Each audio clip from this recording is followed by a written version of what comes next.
Cool. Yes.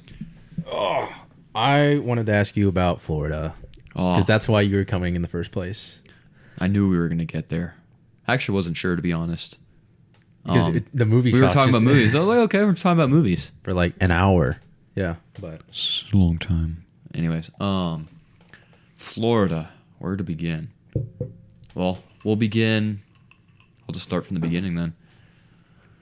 So it is February wait. So why were you going to Florida though? I know, but to do door-to-door pest control sales.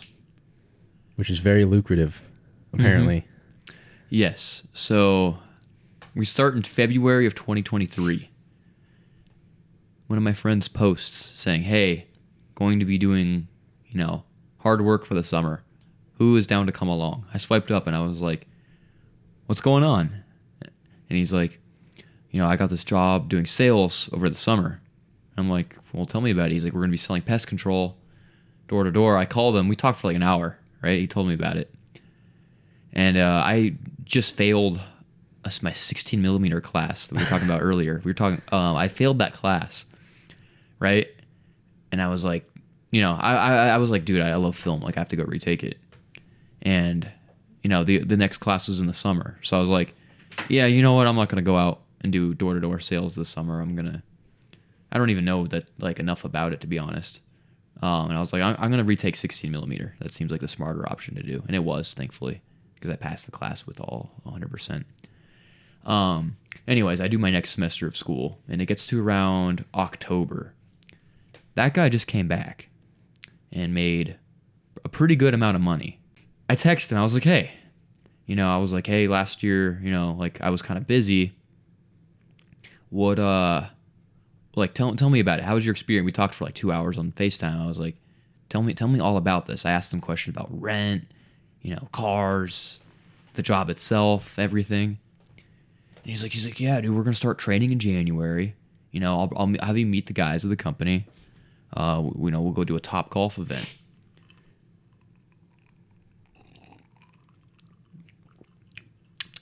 And we go to I meet the guys at Top Golf. They seem pretty cool. They're like, the Chadigan salesmen. Really like confident people that make a lot of money, drive really big trucks and everything. You know the type of people I'm talking about. I meet them and I'm like, okay. I'm like, these people like are pretty professional. They're like a lot older than me. So I'm like, okay, they obviously have something set up that made them a living. I was like, all right, seems legit. They, paid for Top Golf for us, which is just a way to reel you in. And I was like, okay. And then I met with them like a couple times. It seemed pretty cool. Some of like the people I went to high school with were getting in on it too. I was like, okay, I know some of these people. I'll be like decently comfortable. And January comes around. We have like these Zoom call meetings every week where we just kind of go over, start training for the job. So it's going to be going out to Miami, Florida, doing door-to-door pest control sales, knocking in assigned neighborhoods to people's houses, and trying to pitch pest control to them. Hey, I got my truck in the area. We're taking care of, Alana and Samantha down the street. If I can get you squeezed in today, I'll get you done for super cheap. Super cheap. That's the way you got to say it. Super cheap. Not hey, super cheap. We'll get you done for super cheap. Like just like chilling, yeah, super cheap. So I start pitching and everything, dude. Like practicing my pitch like hundreds of times, man. Like an actor. I got obsessed. There was a Blitz weekend where we practiced it and did it in Phoenix for a weekend in Gilbert, and I was getting pretty decent, right? Like a decent start. I didn't make any sales, but like Arizona doesn't really have a big market for pest control or door to door in general because people knock in Arizona all the time because it's just like good weather here. And people don't get a lot of bugs in Arizona because there's not a lot of humidity. But in Florida, there's a ton of bugs out there. And the humidity. So there's like a market out there, right? And so I train. I get pretty decent. I meet the people. There's like 30. There's probably like 30 people like in this training, spread across 2 Airbnbs in Gilbert, where we stay there. They make us food. We kind of get to like spend a weekend what it's like living out there. just doing knocking doors for like 7 hours. And Arizona in February is nice to knock in. It's nice to walk around. It feels good. You know, it's peak Arizona weather. Why the snowbirds all come here. So it doesn't feel that bad. You knock for 7 hours. It's light. It doesn't feel too bad because the weather's so good. It honestly feels good to be out there. I'm sure that's intentional with the timing of the training. Oh, you are right, my friend. Oh, man. Oh, yes, you are. You know, you can't sell anything, but like you're walking around and it's all nice out, so it's not a big deal. But then I keep training for months. I'm going over to this guy's house. You know, we're practicing. We start knocking in Arizona on our own. And you know I'm getting places. Like I didn't make any sales until I got out there. But you know, I was practicing a lot. I was getting into people's backyards. I was getting really comfortable with the script, learning how to like read good body language at doors, which is a really tough skill, but it's just all repetition. Dude, you got to do it like thousands of times before you can like even get like somewhat decent.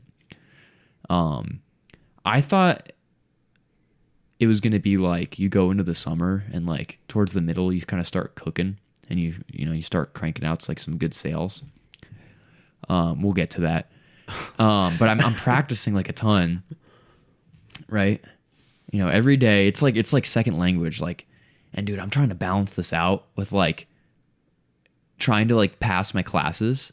Now, film comes natural, so it's not like I'm not like gonna fail any classes, but like I always strive to get like A's and usually all A's, especially in college. It's just kind of like a fun game.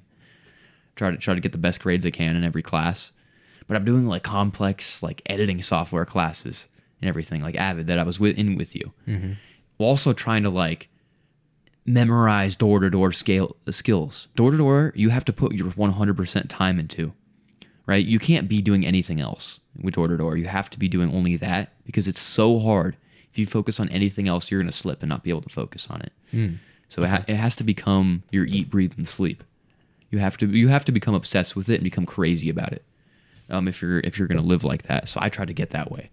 Dude, I was like knocking all the time. I go out by myself after class and just like... Dude, I remember I was like, dude, you want to hang out? You're like, no, I'm knocking this afternoon. I was like, okay. Yeah, dude. Oh, man.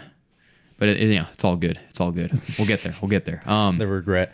No regrets. No regret. No Okay, regrets. okay. Nope, absolutely not. Dude, it's good skills you build. Dude, at knocking doors, bro, your social skills improve significantly. Bothering people and learning how to like calm them down and get on your side. It's actually, you do build really good communication from it. So that's like the biggest plus about doing door-to-door sales. But anyways, the semester ends. I get really good grades. What is it? No, I could have definitely like done this one test and gotten the Avid certification if I wasn't going out there. Mm-hmm. But what are you gonna do? Life hits you with stuff. Yeah. But anyways, so I leave. Right? And I get into my car and start driving there. I pack up all my bags like the night before. And I'm like, all right, 4 months. I'm going to go out and live in Florida with people that I'm not really close with and do door-to-door sales and hopefully make some pretty good money. And this is after we've done Murphy's Law. Yes. Right. We having a good time making a film. Yeah. Out here in Arizona. Yeah. After we did Murphy's Law, I was like, dude, I love making these movies. I was like, bro, this is like what I should really be doing with my time. But the way you like justified it to me, you're like, oh, I'm going to make all this money so I can then fund my filmmaking. That was the plan. Right. And genuinely, like, that could have worked out as a plan if it all worked out. But we'll get there again. I just wanted to highlight the the shift. Yeah. From doing... Dude. You can't be making a filmmaker and then be like, oh, I got to do door-to-door sale. You can't. You have to either be one or the other. You can't do both. And so it was like May. I think I left May 9th, something like that. And I like immediately after graduation. Yeah, not graduate. Like at the I didn't graduate, ended. but the semester end. Yeah, the semester end. Yeah, which I missed graduation. But I get in my car and just leave. Right, I drive and. I leave at like 7 a.m, really early, and I get over to, I'm just driving, man. I'm driving through, going through really small, desolate areas in Arizona. and I get to New Mexico, right? In Arizona, their traffic laws are very lenient. You know, they don't have cops. I learned that cops don't really have quotas they have to meet here, and they're not really like busting people for traffic laws like they are in other states. You know, I can drive down 83 down the 101 cruise control, and no one bats an eye. So sometimes the cops pass you, honestly. Yeah, exactly. So that's how I'm driving to Florida. I'm driving that same way. I get in New Mexico. Within 15 minutes of me in New Mexico, I get pulled over. And I'm like, okay, it's for speeding. I was going 83. I always loot cruise control at 83 on the 65 because I've been doing it for years and I've never had an issue. Yep. You got to get under because 84 and up is technically criminal. And 84 is like, to me, close enough to where it'll start to put you in the criminal zone, and people start. I'm like, 83 is just the one notch below. Dude, I really thought about it. But I get to New Mexico and I get pulled over. The cop's like, I'm so and so of the state of New Mexico. You know, you're just speeding over here. Like, I'm just gonna let you off with a warning. You have a nice day. Like, didn't even look at my registration. I was like, okay, I just can't drive 83 in the 65 over here. Like, that's fine. I know states are different. Yeah. So I just stay at like 75. Solid. Yeah. Cruise control at 75. I'm like, all right, I won't get there as fast, sadly. But I drive through and I pass through like El Paso, which is, weird, pass through El Paso. And then and it's like I'm like, cool, dude. I'm like, I'm getting to drive through like all these new cities. I'm like, this is an awesome freaking drive. El Paso, it's like, there's parts of Juarez, so it looks like kind of like cruddy. And then there's like these like cool buildings also. I'm like, okay, this is a cool life experience to be driving through and like witnessing all these new locations. But then after El Paso, man, you're just stuck in Texas. And I'm going to bring back about the car, me driving there. I was suggested that it's best for new people to drive there and bring their car. After going there, that is the stupidest advice I would give because it's to lock you in. It's to like have your car there and lock you in because everybody's driving you during the job. You're never driving your car. I drove my car like 0 times when I actually got into Florida. Wow. I was like, dude, they just wanted to like trap you. Because that's crazy. Yeah, that's at least my theory. I mean, maybe there's a more complex reason for it, but that seems to be the only explanation for me. So that's why I'm driving cross country. And I'm in the middle of Texas, and Texas is so huge. Like, I always knew like it's one of the biggest states in the U.S. I think like Alaska's number 1. But like once you get there, dude, you're like, man, there's a lot of just nothing in Texas, man. You're driving through for like 6 hours, dude. You're seeing nothing. Dude, it's like 6 hours of driving straight, and you're still like not even halfway through Texas. No. Yeah. Dude, so I was like, I'm going to get to San Antonio tonight. And it was getting to like be like midnight, and I was like, dude, I still have like 2 more hours till I'm even in San Antonio. Oh, man. I'm like, I stopped in a town called Junction, Texas. I stayed at like a Motel 6 for really cheap there, and it was a pretty cruddy place. There were bugs freaking everywhere. Nice. And then I get up and just get back on the road. Oh. I start driving the next day in Junction on the like I'm taking the 10 route, by the way, and I get pulled over again outside of Junction, Texas, before I get into San Antonio, and I'm like, what am I doing this time? I'm driving the speed limit. I'm like, what's going on? I get pulled over, and the cop's like, hey, I know you're from Arizona. I just got to let you know. In Texas, it is a law that you only use the left lane to pass other cars. You can't stay in the left lane and just drive there. If there's like a big semi that's going slow, you can go in the left lane to pass them, but you got to go back into like one of the lanes to the right of it. Honestly, really nice cop, informative. I was like, okay, I didn't know that. And then he's like, he didn't even check my registration. He's like, I'm just letting you know that's how it works. He's like, I'm going to save you some trouble for the rest of your drive. I'm like, okay, cool. An actual like solid guy. Yeah, I'm like, okay, he's just informative. So I get back on the road. I drive through San Antonio. I didn't feel like stopping. I know it's like, a big city, but I was like, I don't really care to stop. Yeah. And then I keep driving forever because that's how Texas is. And then I get into Houston, Texas. And Houston is a massive city. Like, I've been in New York, I've been to Chicago. Dude, Houston is like just stretched out forever, and the roads are awful. Like, they're all like zigzaggy and weird, and the traffic is just terrible. It's a pretty looking city. Like, the buildings and everything were huge, and it was like a cool scale to look at. But man, dude, I got there during rush hour, the worst. Out of all the times I could have passed through Houston, and I was stuck in that city for an hour and a half. Oh wait, so you can't drive around it? The route just goes. No, dude, because it's the 10. It's the highway. The highway cuts into the city. Oh man. And dude, it's during rush hour. And dude, it took me an hour and a half to get through. Oh my gosh. And like, I had to go to the bathroom, so I had to pull off the freeway for a minute. Because I'm like, dude, there's no bathroom like off the side of the road for like 45 minutes. So I had to like pull off into the city, like just find a bathroom at like a random place. Oh.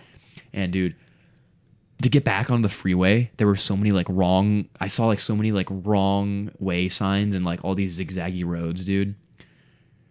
And I was like, man, this is a scary city to like navigate around. And I just got back on the freeway and just hopped right back on. I almost wanted to stop because it's just a cool looking city, but I was like, dude, these roads are terrible. It's gonna stall my arrival time for Florida. And but you know, I get back on the road. I stop at a Dunkin' Donuts because I had a Dunkin' Donuts gift card. The Dunkin' Donuts worker hits on me, which was funny. I don't know. I just felt like including that for some reason. But anyways, I get back on the road, and then I get into Louisiana. And dude, like, I've never been to the South of the United States before. So you said that Louisiana, like, dude. oh. Louisiana's something, man. But I never have been to the South before. You know, everybody's like, oh, it's all swampy and muddy, and that's exactly how it is. It's like exactly how you would picture like it looking, like just swamps everywhere, just giant like overgrown green trees. And so I'm like, okay. So I stop and I book a hotel so I can have like a destination in advance. So I'm just not like on the road driving like late at night with like no hotel secured. So I book it like an hour in advance. And I'm on the road at like 11.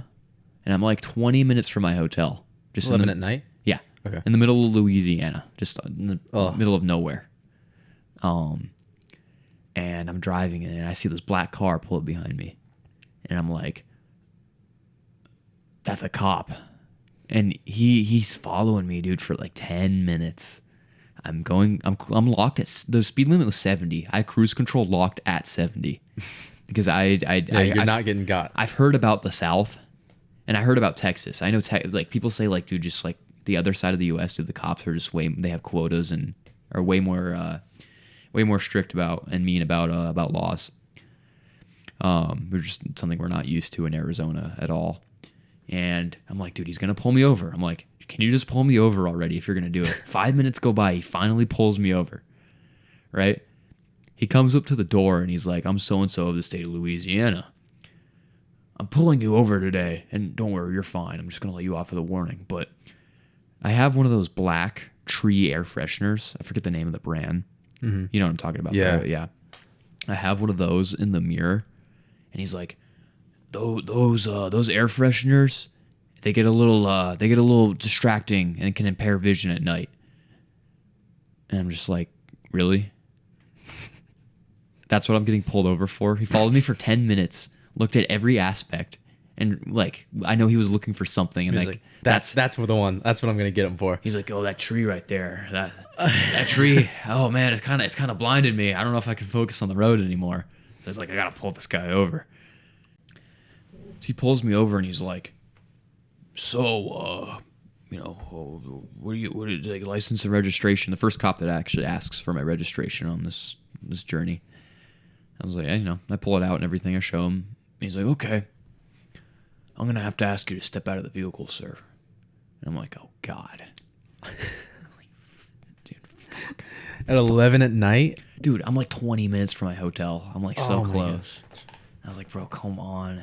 And like, you can even see it like on my like Apple CarPlay. You can see like the GPS like 20 minutes away on there. It's my gosh. It's like I looked at that. I was like, come on, dude.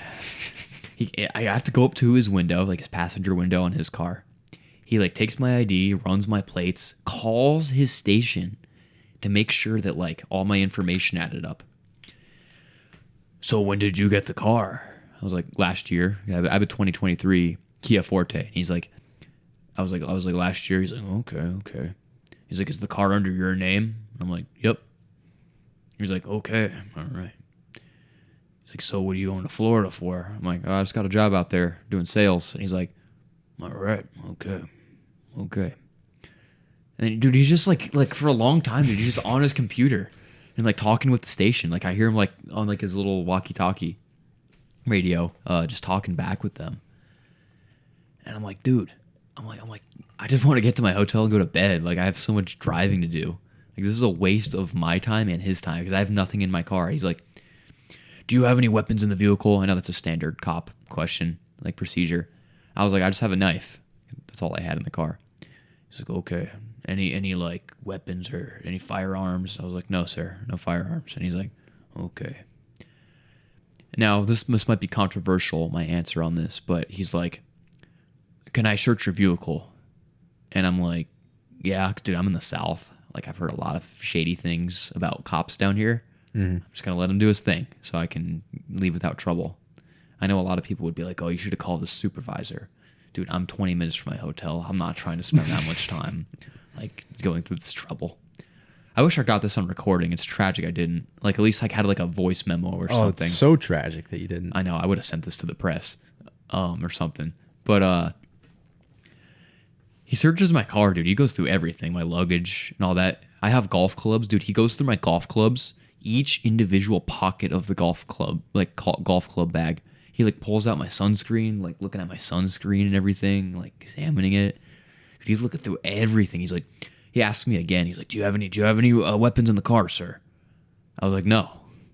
He's like, other than the knife, are there any like illegal weapons in your car? And I was like, no. Dude, he goes through everything, bro. Like my toiletry bag.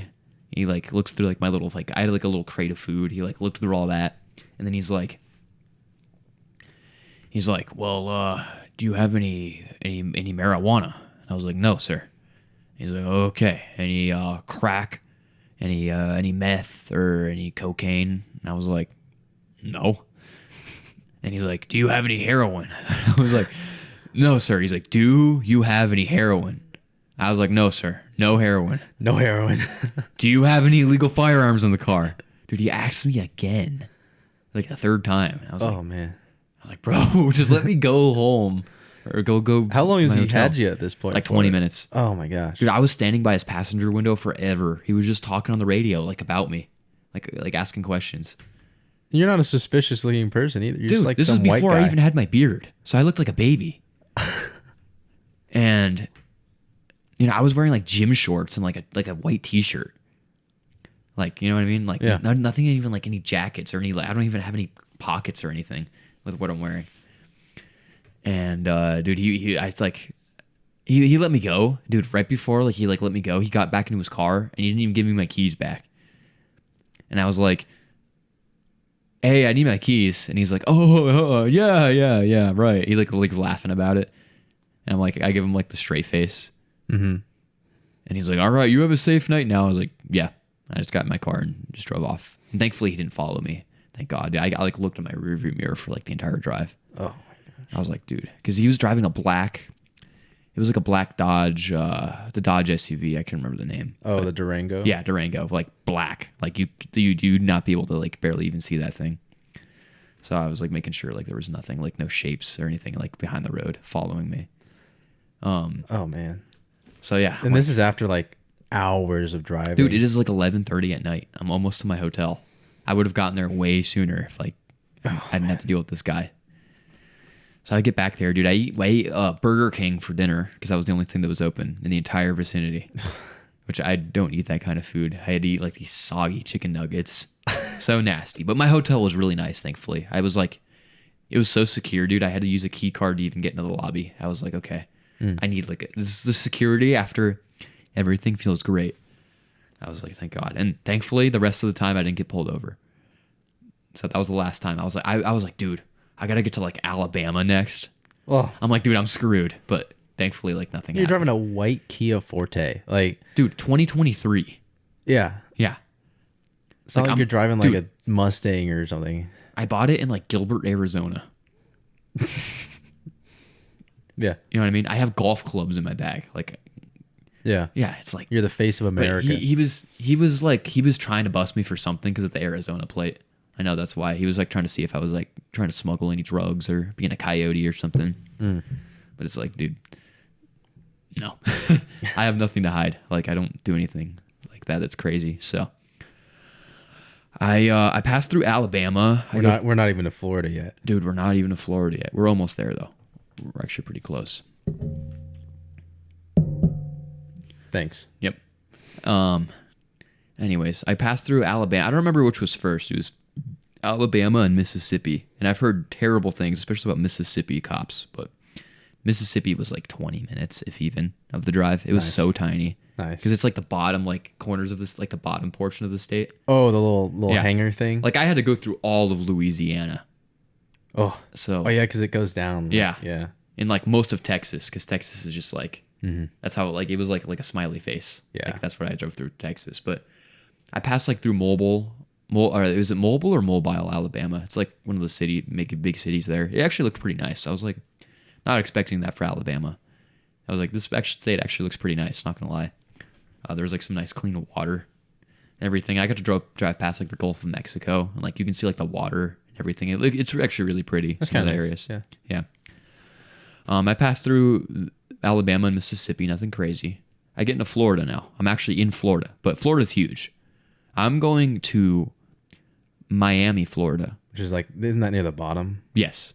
And I'm at the top. Oh. Florida's, I don't know if the camera picks it up, but like this. I'm right here, and where I'm going at is right here. So, and by the way, we're not in Miami. The marketing thing for the company was Miami, right? Okay. The account is like in bright purple letters, like a 1980s Miami Vice font, like blah blah blah company Miami. Yeah. And we're not in Miami. It's Boca Raton, which is an hour north of Miami. Oh no. It's a nice area, but it's not Miami, dude. The vibes are like completely different. But anyways, I kind of knew that going there. And I was kind of like, I feel like I should have done like more research on that. But like, then again, I did like talk to these guys for days on days on days on end. See what I mean? I feel like I got everything I needed to know, but like still, dude, nothing was going to prepare me for what happened. But anyways, back to the drive. Drink. So. I was thinking that maybe you drove into Miami and then had to drive back up. That's good. No, so I'm passing through Florida now. It's just, again, how every other southern state in the United States looks, just the swampy trees forever. I start to feel the humidity, too. Amazing. Yeah. I get to, like, a gas station, man. I had a Subway gift card, so I stopped at a Subway and a gas station to eat. And, like, dude, the Florida people, you can already tell, bro, they're, like, totally, like, especially in northern Florida.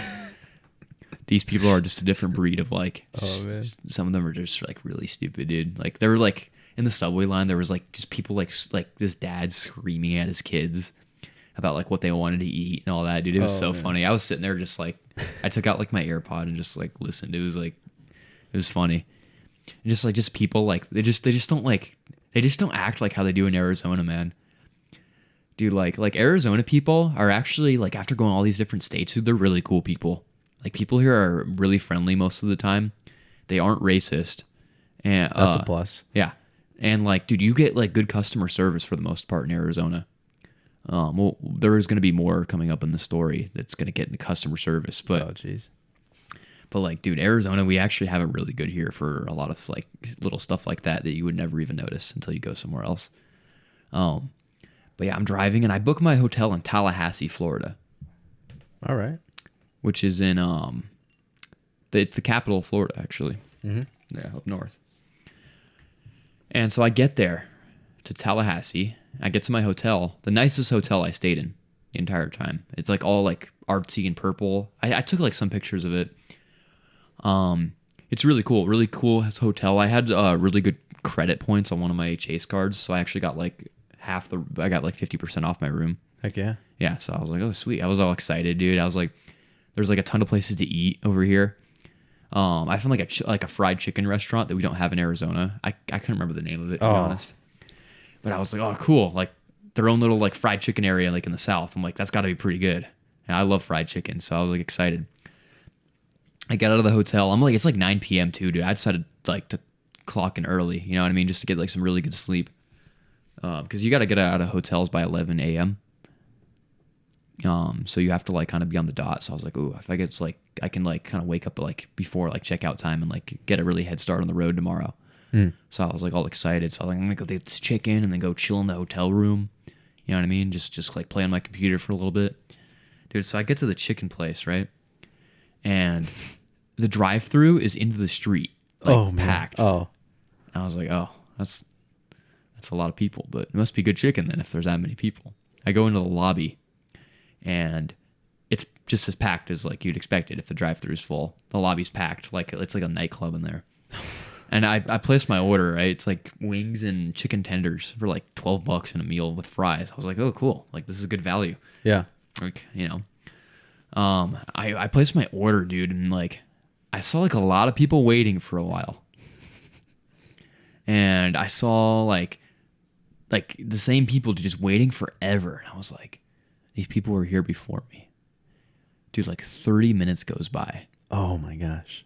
And I'm like, what's going on? I see other people go up and complaining to like the cashier, like, where's my food? And she's like, oh, we're really busy. Like your order hasn't even come up on the screen yet. So I go up, I'm like, hey, where's my order? And she's like, yeah, it hasn't come up yet. We're really busy. Like it might be like a lot longer. I was like, okay, can I just get a refund? And she's like, yeah, sure. They just have really bad attitude at a lot of these places, man. I was like, they had like 20 different sauces, right? I was like, oh, that's cool. I was like, which sauce do you recommend? She's like, I don't care. I don't eat any of this. Just place your order. I was like, okay, sorry. Just trying to like, Yeah. just, trying to have fun, but okay, whatever. And so I get the refund, and I'm like, I look on my maps of like what other food places are in the area. I see there's a Longhorn Steakhouse in the area. Oh no. And I work at Longhorn, so I get a discount at any of them. So I was like, okay, I guess we'll go eat at Longhorn Steakhouse. Like, whatever. I know what to get for cheap over there. I pull into the parking lot, and it's like 10 p.m. and the restaurant closes at 11, according to the maps. I get there, dude, and the lights are off, and there's no one in the parking lot. Oh. I'm like, okay, strange. I'm driving, like looking at other restaurants, dude, and everything is just, there's nothing on. Like everything is closed. All the maps say these places are open, and they're all closed. I drove by like 5 of them. It's like 10:30 now. I'm like, I need food. And I see a Denny's open. I'm like, all right. Oh no. Last resort. I got to get some Denny's, I guess. The lights are on there. So I go inside, and the guy's like, hey, just letting you know, all I have prepped right now is sausage, bacon, and pancakes. I was like, dude, I've been trying to get food for like an hour and a half. I'll take it. Had it ready for me in 30 seconds. I'm not even like exaggerating. I was like, dude, what's going on here, man? I'm like, what's up with all these places closed? And like, he's like, right, like 2 hours ago, dude, we got this horrible storm, and it cut down the power for like almost the entire town. Bro. Because another thing I didn't mention is like the traffic lights aren't on in the town. So, dude, it's like scary driving through there, man. Pitch black then. Yeah. And he's like, yeah, dude, we just had this terrible storm, man. He's like, that chicken place is the only place that's open right now.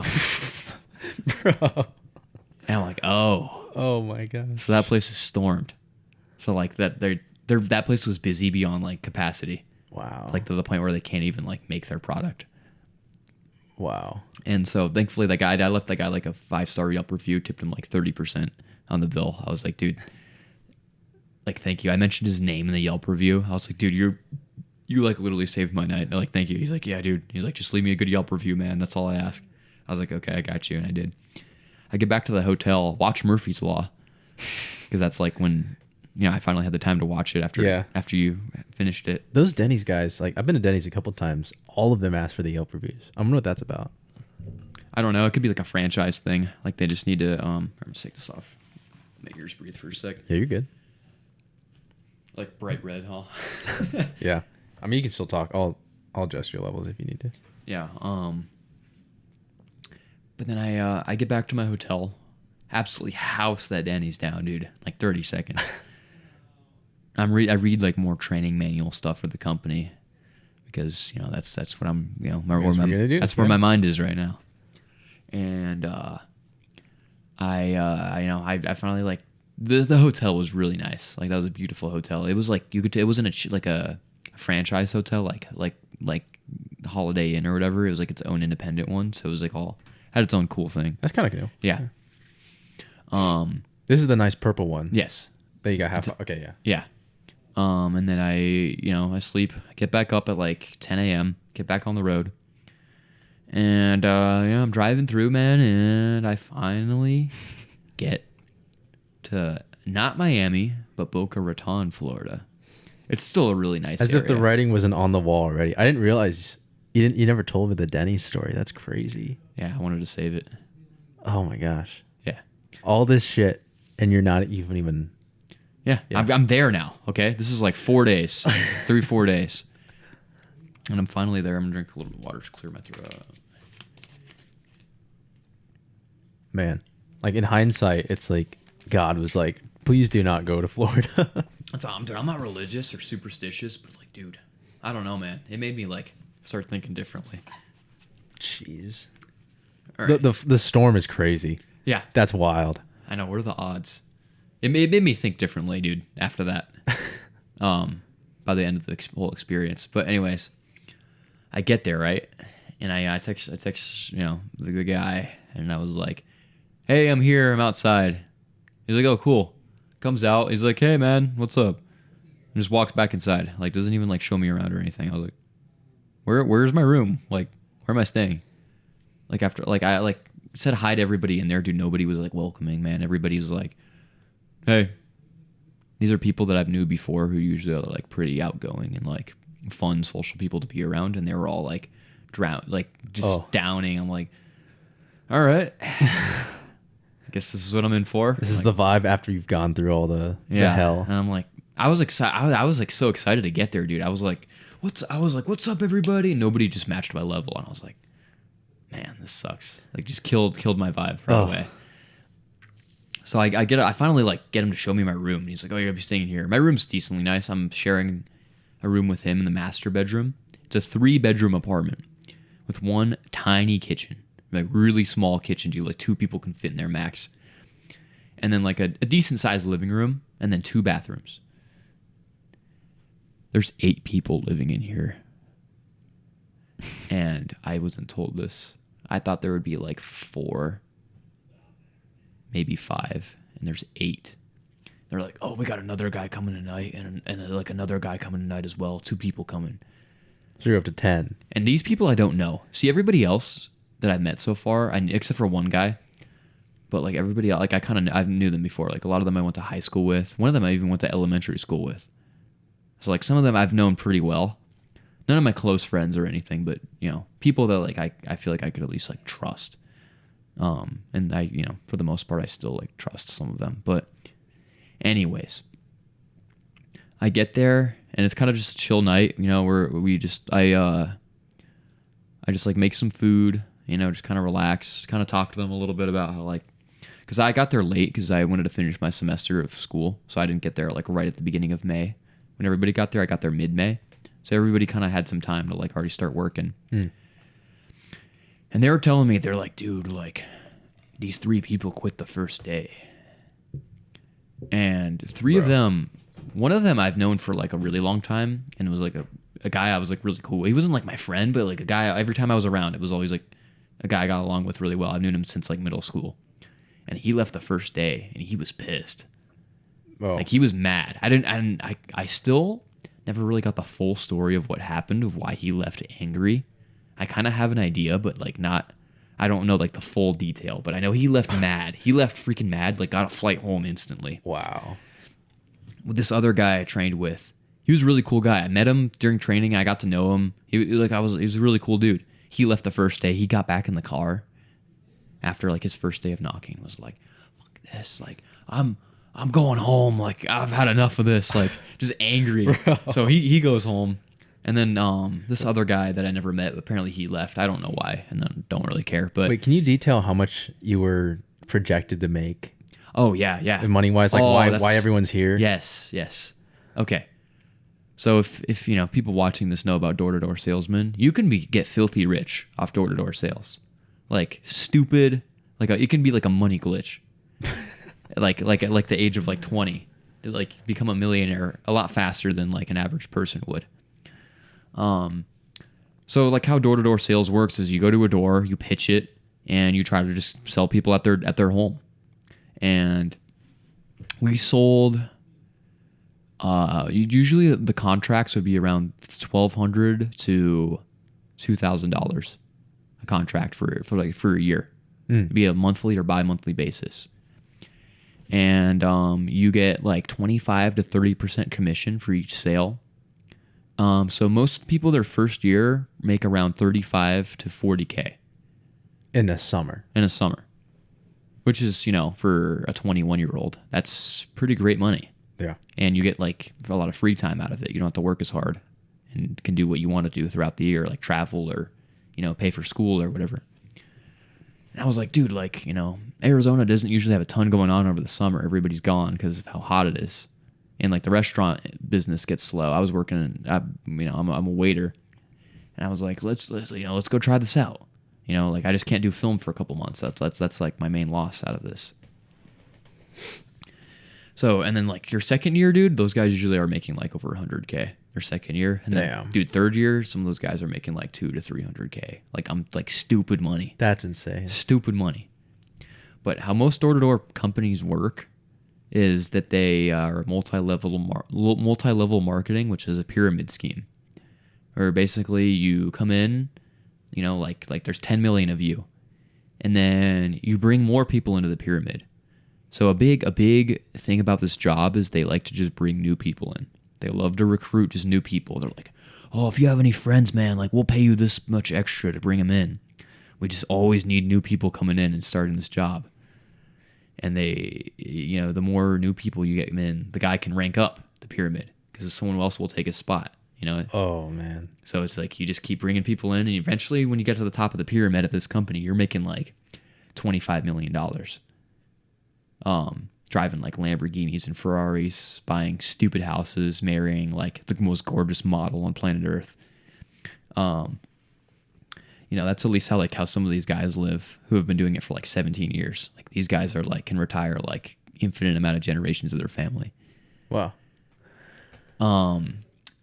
But the first year you're making like still like good money though for like someone this age. Yeah. Right. So 40K, right? That's what I'm kind of expecting to make around, because I'm a pretty hard worker and I'm really good with people, and like, just doing door-to-door sales like enhances your people skills. So I'm like, dude, I'm perfect for that. I think as soon as I brought it up to the guy who was recruiting everybody, he's like, oh yeah, I want you instantly. Because I've been, I've been serving for a couple of years. Yeah, you're a waiter. Yeah, so I have really good people experience. And so I thought this job would be built for me. I'm like, dude, like I just get to talk to people all day. They're going to be a little more difficult, but like, this is what I've like been doing for a while, so it should come naturally.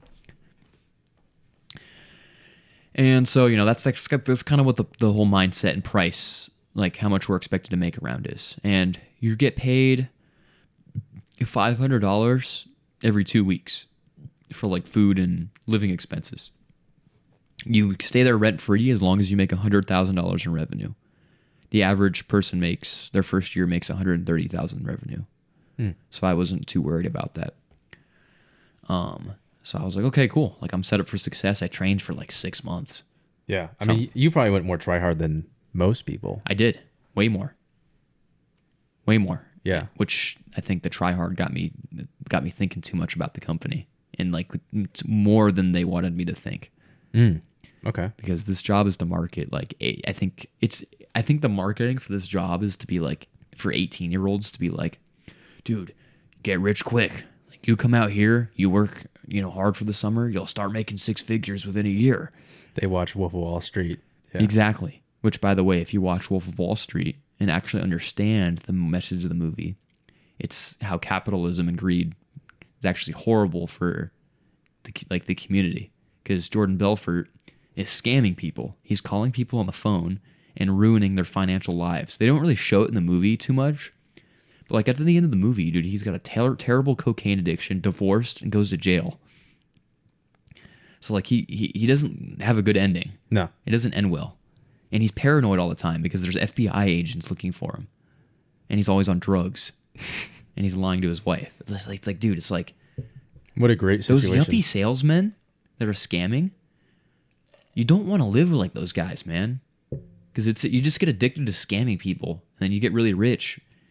But you're like hurting other people, dude. Yeah. Yeah, you're making money at other people's losses. It's like that scene in The Big Short where Brad Pitt's like, oh yeah, if we win, then like the economy dives. Yeah, is that the one I sent you on Instagram? Yeah. Yeah, dude. Yeah, then that movie actually showcases it really well. About how, like, dude, sales can damage, like, families, dude. You can make people homeless if you sell them, like, an expensive contract. You can get sent to the collections and all that, dude, which happens in this job. People get sent to collections because they signed this stupid pest control contract. Bro. But anyways, Not even day one. Dude, not even day one yet, man. We're not even at day one. And, you know, it's a chill night, right? I talked to them about it. I'm like, okay, that's weird how 3 of them quit. One of them trained almost as much as I did. So I'm like, that makes me a little worried. But one of them was the guy that you were hanging with in Arizona. Yeah, training, two right? of them. Two of them, yeah. And I was like, okay. I was like, it gave me confidence. And everybody had a sale. Everybody that I was living with had sales. So I was like, okay. Some of these people aren't the brightest people, and they're making sales. So I'm like, okay, it's got to be possible. Like everybody I'm living with has sales, like multiple. So, you know, it's obviously the formula works. So, anyways, the next day, it's Sunday. The starting day is Monday, but it's the Sunday before. I got there during the weekend to kind of just chillax. And it's you know, I wake up and everybody's like, we're going to the beach today, Deerfield Beach, and I'm like, cool. The beach in Florida, like, let's do it. You know, I want to see the beach. It's with the whole company, everybody there. Oh my! And I get there, dude, and it's like 20 people. And I get there, dude, and like these guys are so boring to talk to, man. All they talk about is freaking money. Like you either talk about like the newest rapper, which I don't care about rap music at all anymore. So like, dude, I can't relate to any of these people. And I just feel like so lost. Right off the bat, I'm like, dude, I'm not clicking with any of these people, man. Like, these people just feel like way egotistical, way full of themselves, and all they talk about is money and like their G-Wagons. Anyways, I go swimming. Oh, wait, so these are like the uber successful guys? Oh, yes. Okay. Some of these guys are driving Lamborghinis. Gotcha. Yeah. Anyways, I go in the water. It's really nice there and everything. We end up leaving. My guy's like, hey, you know, like, let's just go chill at the apartment. You know, it's going to be a long day tomorrow. You don't want to kill your energy. I was like, okay, that's fair. So we go back, and I hear, dude, one of the top guys of the company. This is the guy that drives the G-Wagon and the Lambos and has like $1 million house. We find out, dude, he got really drunk on the beach. This is like one of the top managers of the company, dude. And like, this guy is on the leaderboards of pest control, like sales. Dude, he gets really drunk on the beach and jumps off the pier. Does he die? No. Okay. But he gets in trouble with the police. Like 4 cop cars pull up. And one of the people he jumped off, there was like 3 people that jumped off, was an 18-year-old kid who had a parole officer. Oh my. And like, that kid's parole officer got called because of like the influence of this guy. And I'm like, dude, these people are freaking stupid. Wait, so what happened to the kid? He got in trouble with his parole officer, dude. What does that do for him? It means that like the cops are going to be like looking back into him, like seeing if like he's up to anything now. Like he's going to have like someone over his shoulder pretty much. Oh. Like he could have like a cop at his door to like check on him and make sure he's not like up to anything bad. It's a situation that like people like me and you just don't have to deal with because we weren't raised like that. Don't break the law. Yeah. Yeah. No. That's why I was asking. I was like, what does that even me, mean? Me and you have like a normal family that we grew up in. We're just not the type of kids that would ever get into like a situation with a parole officer. Yeah. You know what I mean? Yeah. Yeah. So right off the bat, I'm like, dude, these people are stupid, man. I'm living with stupid people. I'm like, crap. Like, not all of them are that stupid, but like, you know, That's the vibe. yeah, that's what I feel about this. And everybody's talking about how they're in, like, some of these like new guys are like, dude, I'm in so much debt, dude. I have like 30K in debt with like all these cars and stuff that I bought. And I'm like, okay, that's why these guys are out here. It's because like they have no other alternative Oh, in life. Like this is like really the only way they can red like flag, Yeah. sirens blaring. Yeah. Oh yeah. Oh yeah. Didn't you say that some of the guys out there had like kids they accidentally fathered, and that's like Yes. they're trying to pay child support? Yeah. Like some of them were like 18 years old, and like this is like they're screwed, and this is like the only way they can like actually live a normal life if they like do well at this job. So I mean that's good motivation, I guess. Yeah. At some point, like I feel like, you're talking about the ethics of everything. Yeah. And like, oh, you're like screwing over these families, which is not good. But there's a point of desperation. I feel like, it kind of works. Like if you have to like take care of your family, that's the only way to do it. Yeah. But Just be smart.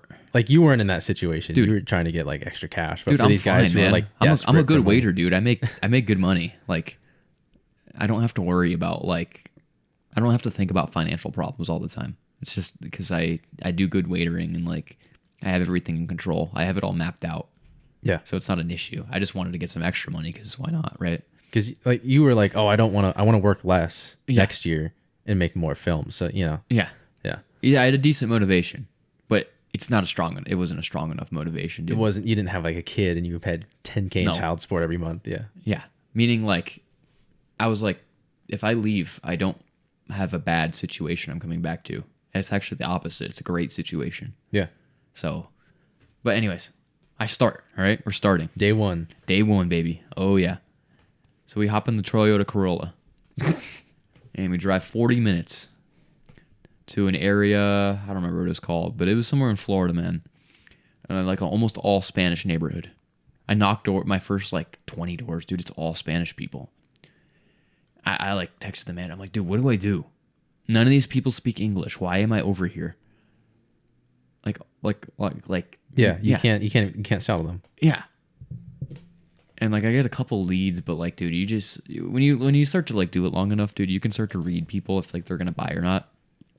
Even if you get a lead, you can be like, yeah, dude, this guy's not gonna buy. Like he's just being nice. He just like said to like give him his card. But anyways, yeah. So I start my first day, like towards the end, I ate my lunch and everything and got like a bunch of like power in me and energy, and I started to get into a bunch of people's backyards. And when you get into people's backyards, you have a higher chance supposedly of selling them because you're in their like more comfort zone, not outside where everybody can watch them. But it's like, dude, it's like, hey, super quick. My name's Mac. You see my white truck in the area. People, dude, you can get people to agree with you. They've never seen your truck, dude, and you can get them to agree with you. You can look on the map and see if there's no customers in the neighborhood. The fact that it's impossible that truck would be in the area. And people are like, oh, yeah. It's like, dude, you're stupid. You just admitted to something, to doing something you never did. Like seeing a truck. Yeah. I'm like, man, this is weird already. And like, I'm manipulating these people like for like stuff like this. Yeah. This is just not me. But anyways. And this is the first sentence of the pitch. Yeah. And they're like, oh, most people are like, I already have a bug guy. Like, it's Florida. You got to have a bug guy out here. Oh, yeah. And I haven't done this in like over a month. So I'm like, I'm trying to remember like how my pitch went. But it's like, yeah, but like, Laura, who we're taking care of down the street, dude, she's like a couple neighborhoods down. Like, there's no way this guy knows her. I'm like, yeah, Laura in the neighborhood. We're taking, dude, they'll still nod their head. They'll still nod their head like they know her. But they don't. Are they get not? them- Are they just agreeing with you so that you like move on? I don't know, but it makes them look really stupid. And I'm like, hey, yeah, like Laura, dude, servicing her house. Like, we're still just getting a lot of the spiders and everything.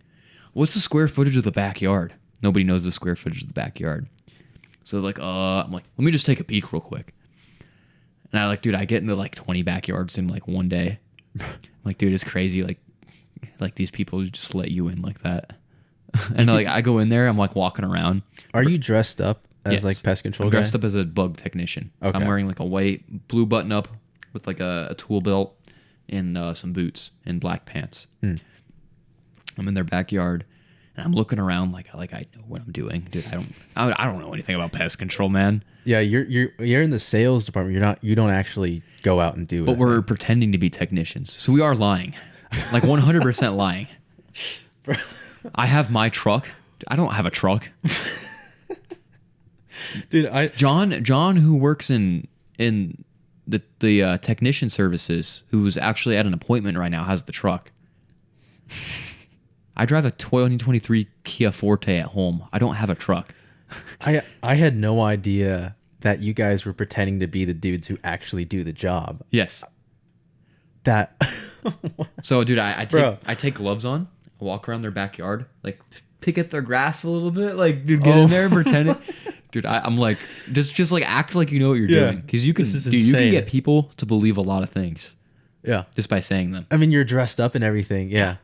So, oh my god. Dude, I'm like, I had no idea. Dude, everybody in Florida has spider webs in their backyards.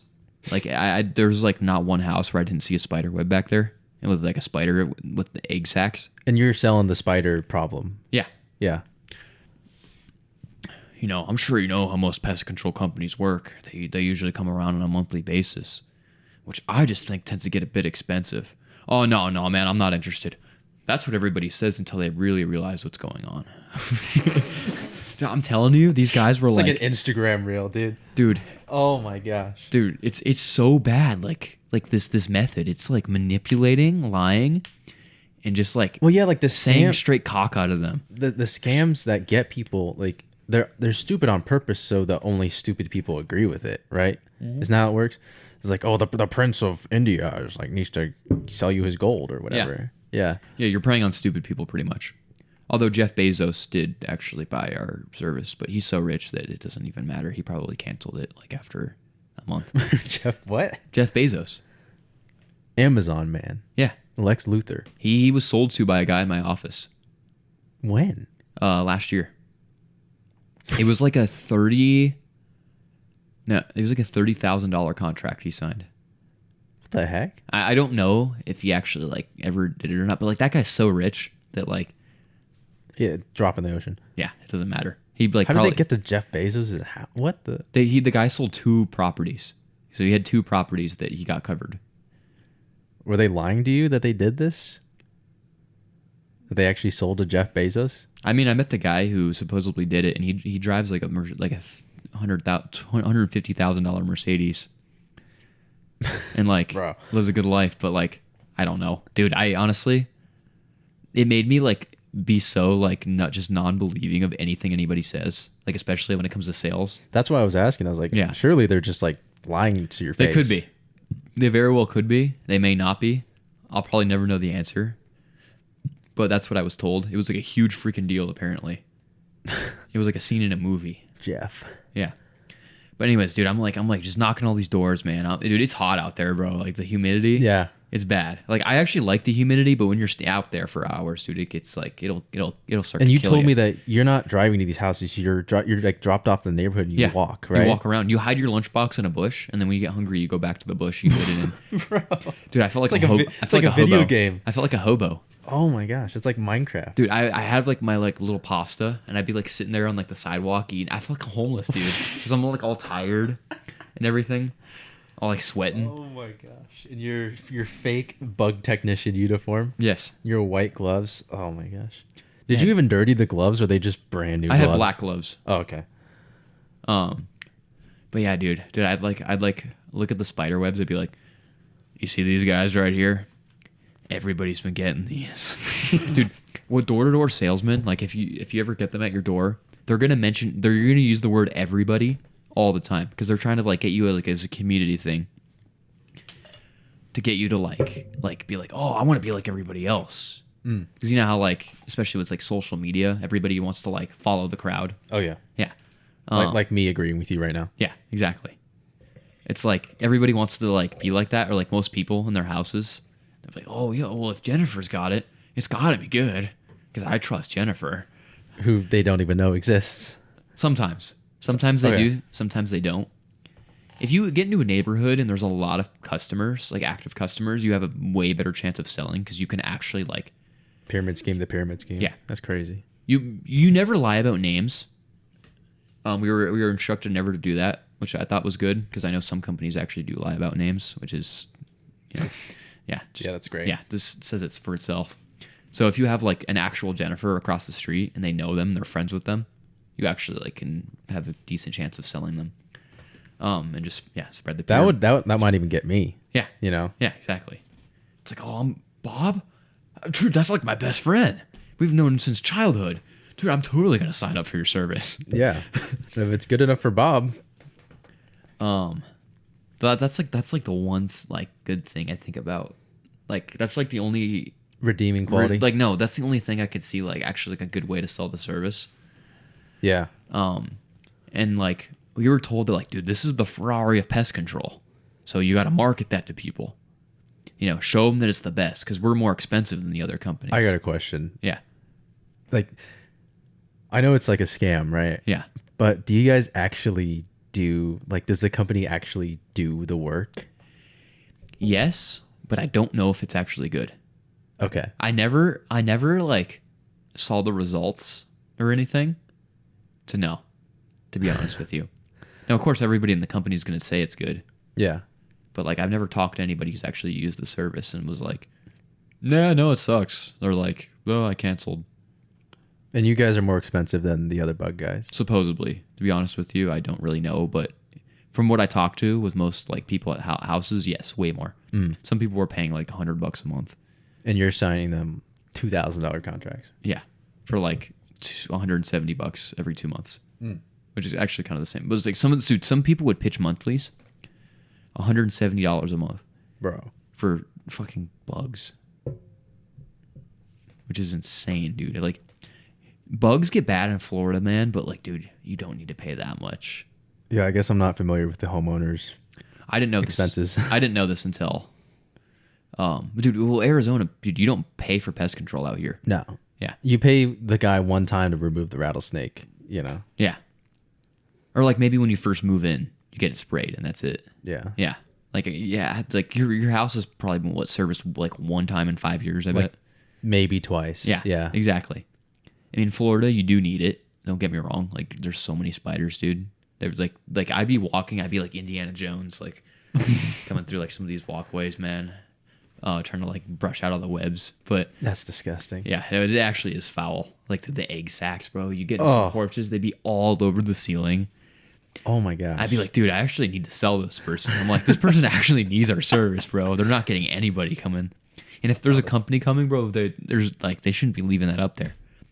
And like that was a decent way to like throw a pitch out. Like, hey, because you actually believe what you're saying at that point. yeah, I did believe what I was saying for the first couple of days Oh, okay. until I that's fair. started to really think about it. But because I was a little gullible, you know what I mean? I was still a little bit gullible. Well, I don't think you were gullible. I think you actually wanted it to work. Yeah, I did. Do you know what I mean? I studied for 6 months, dude. And as soon as I got there, I was like, dude, this is BS. Like this is totally like not as advertised. That sucks. Especially the living situation. But anyways, I finished the first day. Nothing crazy. Didn't make any sales, but like, dude, it's your first day at sales. Like, Yeah. everybody kind of sucks right off the bat. Same thing with the second day, really. Nothing crazy. Now we get to day 3. This is where things take a turn. I get dropped off, and within 30 minutes, I get my first sale. Hell yeah. Yeah, I get to this lady's house. Old lady. And she's like, oh, my husband's like gone. He's like he has like a surgery on his liver or whatever, and he's like gonna be gone for like a week. And so I start pitching her, dude. I have it on voice recording. This whole conversation's like 20 minutes. I just pitch her everything, dude. And I get into her backyard. She lets me into her house. I meet her cat and her dog. Everything, dude. I become like homies with her. Like I talked to her about like my grandma and like how I like to spend time with her and all this. Like, Oh no. dude, it's bad. It's really bad. And then I'm like, now like when you first start, dude, when you ask for their credit card, it's the most nervous question. And especially me, because I started to realize like something was fishy about this. So like in my mind, I felt like I was scamming them, dude, when I asked for their credit card. I was like, yeah, you mind just getting the card for me while I throw in these discounts? Wait, Oh, most of the time, dude, people would back out. They'd be like, "Wait a minute, no, I'm not, no, I'm not paying for this. Actually, get out of my house right now." That's what Oh, that's when they like wake up. Dude, yeah, my first day that happened like 6 times. I actually like was like, "Oh shit, I actually got this guy." And then I get to the credit card information. The person's like, "Wait, no, let me get out of this." Whoa. That's so interesting. Yeah, Wait. So how does that process work? Like, so you've shown them the plan. yeah, Of like, this is how we're gonna scam you, or whatever. yeah, And then you're like, now all I need is for you to sign, basically. yeah. And that's when they wake up. And then you schedule them. You schedule their appointment. Like, oh, does Thursday at 5 work for you? Now, another thing, I have my truck in the area today. If I can get you thrown into my schedule, I'll get you no. done for super cheap. Oh, Dude, most of the time when you try to schedule them for the same day, all the service guys were booked and you couldn't get them till like the next day. Sometimes even 2 days. then you're like, oh, I'm sorry. It turns out. Dude. And then people will back out when they hear that. They're like, okay, never mind. This guy's like full of it. And they'll just like tell you to leave. But I got that lady to sign, dude. She's like, yeah, if that credit card doesn't work, I have another one.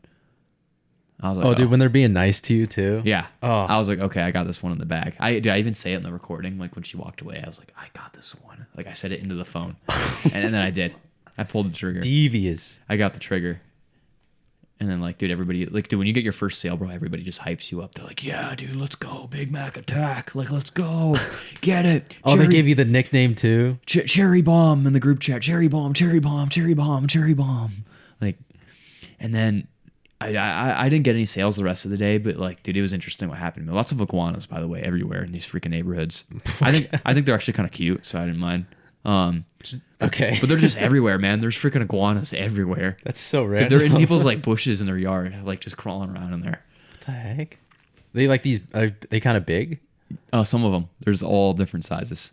But some of them would be like this big, and then some of them would be like this big. That's so weird. It was kind of cool, but I was like, it's just That is weird. that's just dude. like totally like a Florida thing. Wow. That's really random. Just fucking iguana. But anyways, I just get to like another neighborhood, right? This is the same day?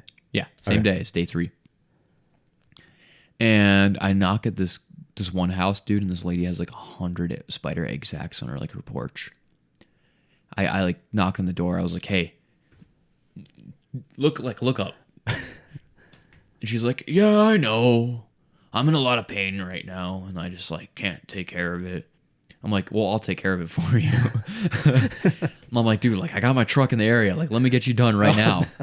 She's like, leave a card. I mean, I'll maybe get back to you. I'm just in a lot of pain right now. And I'm just like, no, like no card. Like, let's just do this. I looked at, dude, there's like a stupid tactic. It's like, let's just do this. Like that some people would actually like use on the doors. The look and everything? Yeah. Let's just do this. Bro. Oh, man. And then I get into a couple of their backyards. So the lady who actually needed it was the one who didn't buy. No. Wow. Dude, the lady who I sold to, I like told her, she's like, yeah, I got a lot of dead iguanas in my backyard. And it's like, she's like, they're really gross. I'm like, yeah, that is pretty gross. Like, I wouldn't want. She's like, dude, she let a river behind her house. She's like, I should just kick the dead ones into the river. Like, Jesus Christ. These Florida people, man. Dude, I know, dude. Florida people, man, they're different special. Not all of them are bad, but like, dude, some of them, like the news reports, man, like I believe it. Florida man. Yeah. But dude, yeah, she like kicked them into the river. And she's like, I was like, well, if we get rid of the bugs, the iguanas aren't going to come back, which is kind of like, That's kind of true. that is kind of true. Yeah. Some guys, dude, they'd be like, oh man, dude, I'm getting all the squirrels. Can you guys take care of the squirrels? And the answer is yes. We don't take care of squirrels, but some people would say yes. They would just submit to like, they would just like lie. Just say, Yeah, like, just straight up. Yeah, just so they can get like the numbers down. And like hopefully the guy doesn't cancel. Which most of the time, dude, they're going to cancel and you don't get paid for it if they cancel. Oh, man. After they buy it? Yeah. So you can get their credit card. Yeah. So a whole nother thing, dude, is like You make the sale, right? You get their first service, and that first service is a gamble, dude. After that first service, bro, they might cancel right away and like not get charged. If they wait 3 days after their first service, they don't get the contract goes into fulling and they're locked in. Like they have to pay like $200 cancellation fee. Ooh. If they like once they're locked in. So that after that But 3 days, but it is like a $1,200 contract. Yeah. So they are saving money, even though you're charging them. yes. But it's also, dude, what's it called? What was I gonna say? Whatever. If it comes back, I'll go back to it. But the squirrel thing, dude, he's like, yeah, dude, we'll take care of all the squirrels for you. Like, we'll get rid of all the bugs, and that stops the squirrels from coming back. And like the squirrels, they don't like the smell of our treatment. You can never use the word chemical Okay. because that scares people. Yes. Yeah, Pesticides. yeah. You use the word treatment, sometimes even medicine. Bruh. Our medicine? Yeah, it's like, yeah, I got a brush. We knock down all the webs, and it leaves a medicine up there and stops them from coming back. It got so like a cartoon. Like, dude, like I'm a waiter, bro, and I like talk about the same foods all day, and it doesn't get old. And I don't feel like a cartoon anymore. It's like, yeah, these people just want good food. Dude, when I got start talking about like the get rid of the spiders, dude, it got so comical after a point. Like I couldn't take myself seriously. I was like, this is so ridiculous. And then I got to this one guy's house, and you're supposed to knock no soliciting signs. And so I knocked a no soliciting sign. This guy comes out, dude, and he's like, so I give him my intro pitch, like, I got my truck in the area. He's like, I haven't seen your truck. Oh, so this guy's broken out of the Matrix. Yeah. Okay. But he's still in the Matrix. He pronounces the name of the company wrong, like off my shirt, which is hilarious. He's like, so where are you guys located? I was like, South Florida. And he's like, what part of South Florida? I was like, Miami. He's like, what part of Miami? Dude, I know. I don't know anywhere in Miami. And he's like, I was like, Hollywood. Dude, I took a guess because there's a Hollywood, Florida, kind of close to Miami. Uh-huh. And I was hoping he was going to buy that. He's like, well, if you were from Miami, you would know that Hollywood isn't in Miami. Oh, no. And I'm like, all right, sir, you have a nice day. He's like, you're in direct violation right now. He's like, what you're doing is forbidden. He's like, there's 5 judges on this street, He's like, you're in violation right now. He's like, I'm just gonna, I just want to save you the time and the trouble. And then he's like, let me get one of your cards so I know who you are. And I'm like, I actually ran out of cards that day, and I was like, dude, I don't have any cards. He's like, no, let me get one. I was like, dude, I don't have any cards. And I was like, you know what? I was like, dude, I'm actually like wasting my time talking to this guy. So I'm like, have a nice day, sir. He's like, anyways, what part of Hollywood are you from? And I was like, sir, I'm from Hollywood. Oh, no. And he's like, is that your final answer? And I'm like, yes. And then I just walk away, and he's still shouting stuff at me. I don't know what he's saying. But, Wow. But yeah, dude, Mr. Alpha. The final boss, dude. Dude, Mr. Alpha right there, dude. Wow. Mr. Alpha. It kind of sounds like he knew that you didn't know. Yeah. Well, he He said was he trying to, like- had 3 of them. Like, he had 3 people come to his door that same day. Wow. So he's trying to save you. He's annoyed, bro. He's annoyed. And honestly, I'm like, I'd be annoyed if I was that guy too. With the no soliciting sign. Yeah. 3 different pest control companies coming to your door in one day. Yeah. Like, yeah, that's annoying. That's ridiculous. Yeah. You would be annoyed. Your parents would be annoyed. I'd be annoyed. Everybody's getting annoyed. The dog's going to freak out every time. Mm-hmm. Yeah. Again, I'm like, man, this is kind of getting silly. And then I 10 minutes later, bro, the cops pull up. Like, that guy obviously called the cops. And the cop was actually really nice. She's like, hey, I'm just getting some calls. Like, what are you up to? I'm like, I'm just trying to manage my routes. And she's like, all right, well, just gonna need you to relocate. Like, just keep doing what you're doing. Just get out of this area. And I was like, okay. I go to the new area. Nothing crazy. It kind of like is the end of the day at this point. By the way, every time you get kicked out of a neighborhood, dude, that's like 30 minutes to 45 minutes, almost to an hour of time lost to knock. Because you gotta get the car guy. You gotta walk. Oh man, the car guy is not coming to get you, bro. Oh. It's like the ocean, bro. You are out there. There's no one coming to save you. Oh my. So you gotta walk, dude. Sometimes it'll be like a mile. And dude, keep in mind you're like in pants, like sweating all day, dude. Yeah, with your pest control outfit. Yeah, like, in the dude, humid, just blazing dude, sun. you almost want to faint sometimes, man. It gets brutal. Oh man. Yeah, No car is crazy. yeah. No car is crazy. And I was like, And you have your car out there. that's what I'm saying. I'm like, dude. I like talked to the guy. I'm like, dude, can I just drive my car to my area? And he's like, no. He's like, we got to drive you everywhere. But then I was like, as I started to lose interest, I was like, that's a lot of gas money anyway. I don't look, you want to spend the money on gas. So I'm like, I'm just going to let the guy drive. But anyways, end of the day, I get back and I'm like, everybody, like, the guy's like, hey, first one down. He's like, first of many to come for like my sales. And, I show him some of my recordings of like that I have, which by the way, I still have those voice memos. So like, it's going to be fun for giggles to go like look through those. I can show you some of them, dude. It's so funny. Please do. Yeah, I will. There was one time where I accidentally said the wrong thing to this lady, and and I actually, dude, asking like the square footage of the backyard and getting in their backyard was like an actual proven to work sales tactic. We were listening in the car, like some of my recordings, and this one guy's like, dude, don't ever say that. Like, you're an idiot. What's wrong with you? He was a new guy too. Oh, of course, yeah. Yeah, and then like the guy who's been working with them already was like, no, he actually did that perfectly. Like, you actually like should do that. It's like textbook right there. Like, he did it perfectly. And the guy's like, oh, okay. Fucking full of himself, man. And then I show more recordings, man. He's like, oh man, listen to your voice, man. You freaking suck, dude. I'm like, dude. The same guy. Yeah.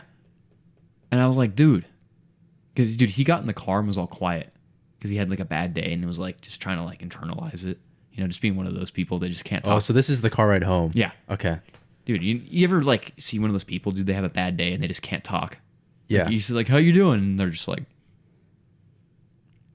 they could at least say like, hey, I don't really want to talk right now, man. I'm kind of like in a bad mood. Yeah. They're just they just don't even, yeah. They don't even look at anybody. Don't shake hands with anybody. This guy sold 3 sales that day. He's a new guy. Like, he had a good day. And he was still mad, dude. He was mad. I was like, dude. If you had a bad day, dude, don't take it out on other people, man. Just, like, talk about it. And he's like, unfortunately, that's a normal thing, though. dude, I can't be around people like that. That's just not how I negotiate with people. I cut people off that, like, deal with the things like that. And he's like, okay, I got you. Just like shut it down really fast. Like he was trying to like avoid the whole conversation. And I was like, no, dude, like seriously, man, like it's discouraging. Like this job is hard, man. Like I need to have like some positivity, man. Like I'm totally down for constructive criticism, but like, dude, I can't have people like your voice sounds bad. Like what? Like I can't have people saying that. And he's like, no, I get you. And just like I understand, all right. And he's like shutting the whole thing down. And like the other people in the car are like, dude, that's like messed up. Like, don't be saying that. So, I don't know, man. Like, there was this guy in the car, dude, and he like would fall asleep. It was so funny, dude. He'd fall asleep in the car. That would be me. And he was snoring. He would snore so loud. Like, it was like every time he was in the car, he would snore. Like the beginning of the day, we'd pick him up. He'd be like, all like, guys, I had a great day. I got 5 sales. It was like a cartoon, dude. It was every time consistent. That's totally me. That would be me, 100%. Just fall asleep every time, but it was so funny. But yeah, dude. And then day 4 comes, right? And I'm already getting like in verbal fights with these people, dude. Oh, and I'm like, dude, I gotta live with these people, man. Like this sucks. I can't like cook my food because there's no room in the kitchen. To get your food out of the fridge, I had to play Tetris. Oh, because there's so many meals in there. Yeah. And it just got annoying, Are they stealing your food too? I feel like that would happen. Okay. No. And I was like on the lookout for that. I hid some food in my room so like I could be sure that like nobody would take anything. I was on the lookout though, dude. I was like looking at all my portions and everything to like make sure. Because I you always hear stories like about like how young roommates just steal food all the time. Yeah. Yeah. Food's expensive now too. Also, dude, considering our circumstance, like we're all broke, trying to get rich. So, yeah. The breeding ground for thieves. Oh yeah. especially with the clientele you're working with. Oh yeah. That's really surprising that people weren't stealing from you. Yeah, right. I mean, I wasn't there long enough probably to even deal with that. But day 4 comes, right? I start the day in the neighborhood I left off at. Within an hour, dude, I don't know who it was, but the cops pulled up on me again, and he's like, "Just letting you know, I got a couple calls. Just gonna need you to like. There's no soliciting in this neighborhood. Like it is forbidden. The cops now is telling me no soliciting." Oof. And I'm like this kind of seems illegal now. Like the cop is telling me no soliciting. Like it's different if it's a person at the door. Mm-hmm. But like, yeah. So I have to get reassigned. You gotta walk. I gotta walk like this one was like 2 miles. This is your like what 5th cop interaction in like yeah a week. yeah. I stop at Walgreens, pick up a Celsius. They probably are so annoyed too. Yeah, Like they probably get called dude, so they're many in times. Florida, man. They could be dealing with like something way more important. And I'm like, dude, I'm gonna start to see like some of the same cops, I bet. And that's when you get in trouble. Oof. Yeah. You deal with the same cop multiple times. Like, dude, you don't want to be known by the cops, like in any situation like that. You know, like Yeah. you'll deal with cops in your life, but like you don't want to deal with the same one. Yeah. That I can imagine. Like you're like the 8th guy from the same pest control place. Yeah. And they're like, bro. It's summertime, dude. Summertime is knocking season for most pest door-to-door companies like Solar, Armed Security, or Because people are home. Yeah, Yeah. yeah. But anyways, dude, I get to the new neighborhood and I'm knocking for a little while. This neighborhood's freaking nice. The one plus of this job, dude, is like you get to see some nice houses, man. Florida, I would love to live there, man. Like, God's waiting room. dude, there are some freaking like movie like Scarface looking houses, man, that I'm coming up to, and I'm like, man, there's like Ferraris and driveways. I'm like, dude, this Not even covered. It's crazy. some of them have garages open. They were like working out there. Nice. Most of those people, dude, when you show up, they'd be like, "Do you see the sign on my grass? The company just serviced. Like they were here an hour ago. Like you're a fool." They would tell me like, "You're a fool if you think I'm going to switch to you," and they'd laugh at me, and I'd be like, "Just keep going to the next one." So the mentality that they like try to get you in is like, when in doubt, keep knocking. Because at the end of the day, door-to-door sales is a numbers game. If you knock so many doors in a certain day, depending on your skill level, you have this % chance of getting a yes. Yeah. Quantity over quality. Yeah. So you just have to keep knocking doors, man, until you hopefully get one. Especially when you're new. When you're like doing it for years, man, you can sell like 10K of revenue in a day That's wild. if you just know how to like push people's buttons. But it takes like many like years to You develop. gotta sell your soul. Dude, it takes years to develop, and you have to get addicted to selling. Like it has to become second nature. Like when you're not selling, you get like anxious that you're not selling. Like that you need to sell more. You know what I mean? Mm-hmm. Yeah. Like it would be like me sitting here right now, like, dude, I gotta wrap up this podcast, man. Like I gotta go like sell a couple real quick, man. I'll come back. Like I just need to. That's like the mentality they need to. Like a meth head. They're trying to get you. Wow. But anyways, man, I'm knocking, dude. I'm tired. That Celsius helps out though. I energy spike back in me, dude. Because that walk back, dude, I was drained, man. I was like, dude, I feel like I'm gonna faint. Like it's so hot out, Dude, I feel like we can't belabor the point enough that you're in the Florida humidity heat. Yeah. In like slacks and Yeah. Not even shorts. it's terrible. Yeah. But anyways, I'm knocking, man, and I get to this one house, and this guy is he pulls up in a motorcycle, right? And I go up to him. I was like, "Hey, man, like, I have my truck in the area. Get you done for super cheap." And he's like, "Oh, I'm actually like house sitting right now, but I have a house in Fort Lauderdale. I'm getting a lot of termites." He's like, "Do you guys take care of termites?" I have no idea if we take care of termites. I have no clue. But the answer I'm like, "Yeah, is yes. we take care of termites." I'm like, man, dude, I feel so obligated to lie all the time with this company. Like, this is really bad. Yeah. He's like, "Yeah, dude, I get him in like this one shed, dude." He's like really specific, like with this area. So like, I write it down in the technician notes. It's like, "Hey, man, this one area. Like, don't do this area because his dog's over here. Like this area, blah blah blah blah blah blah." Wow.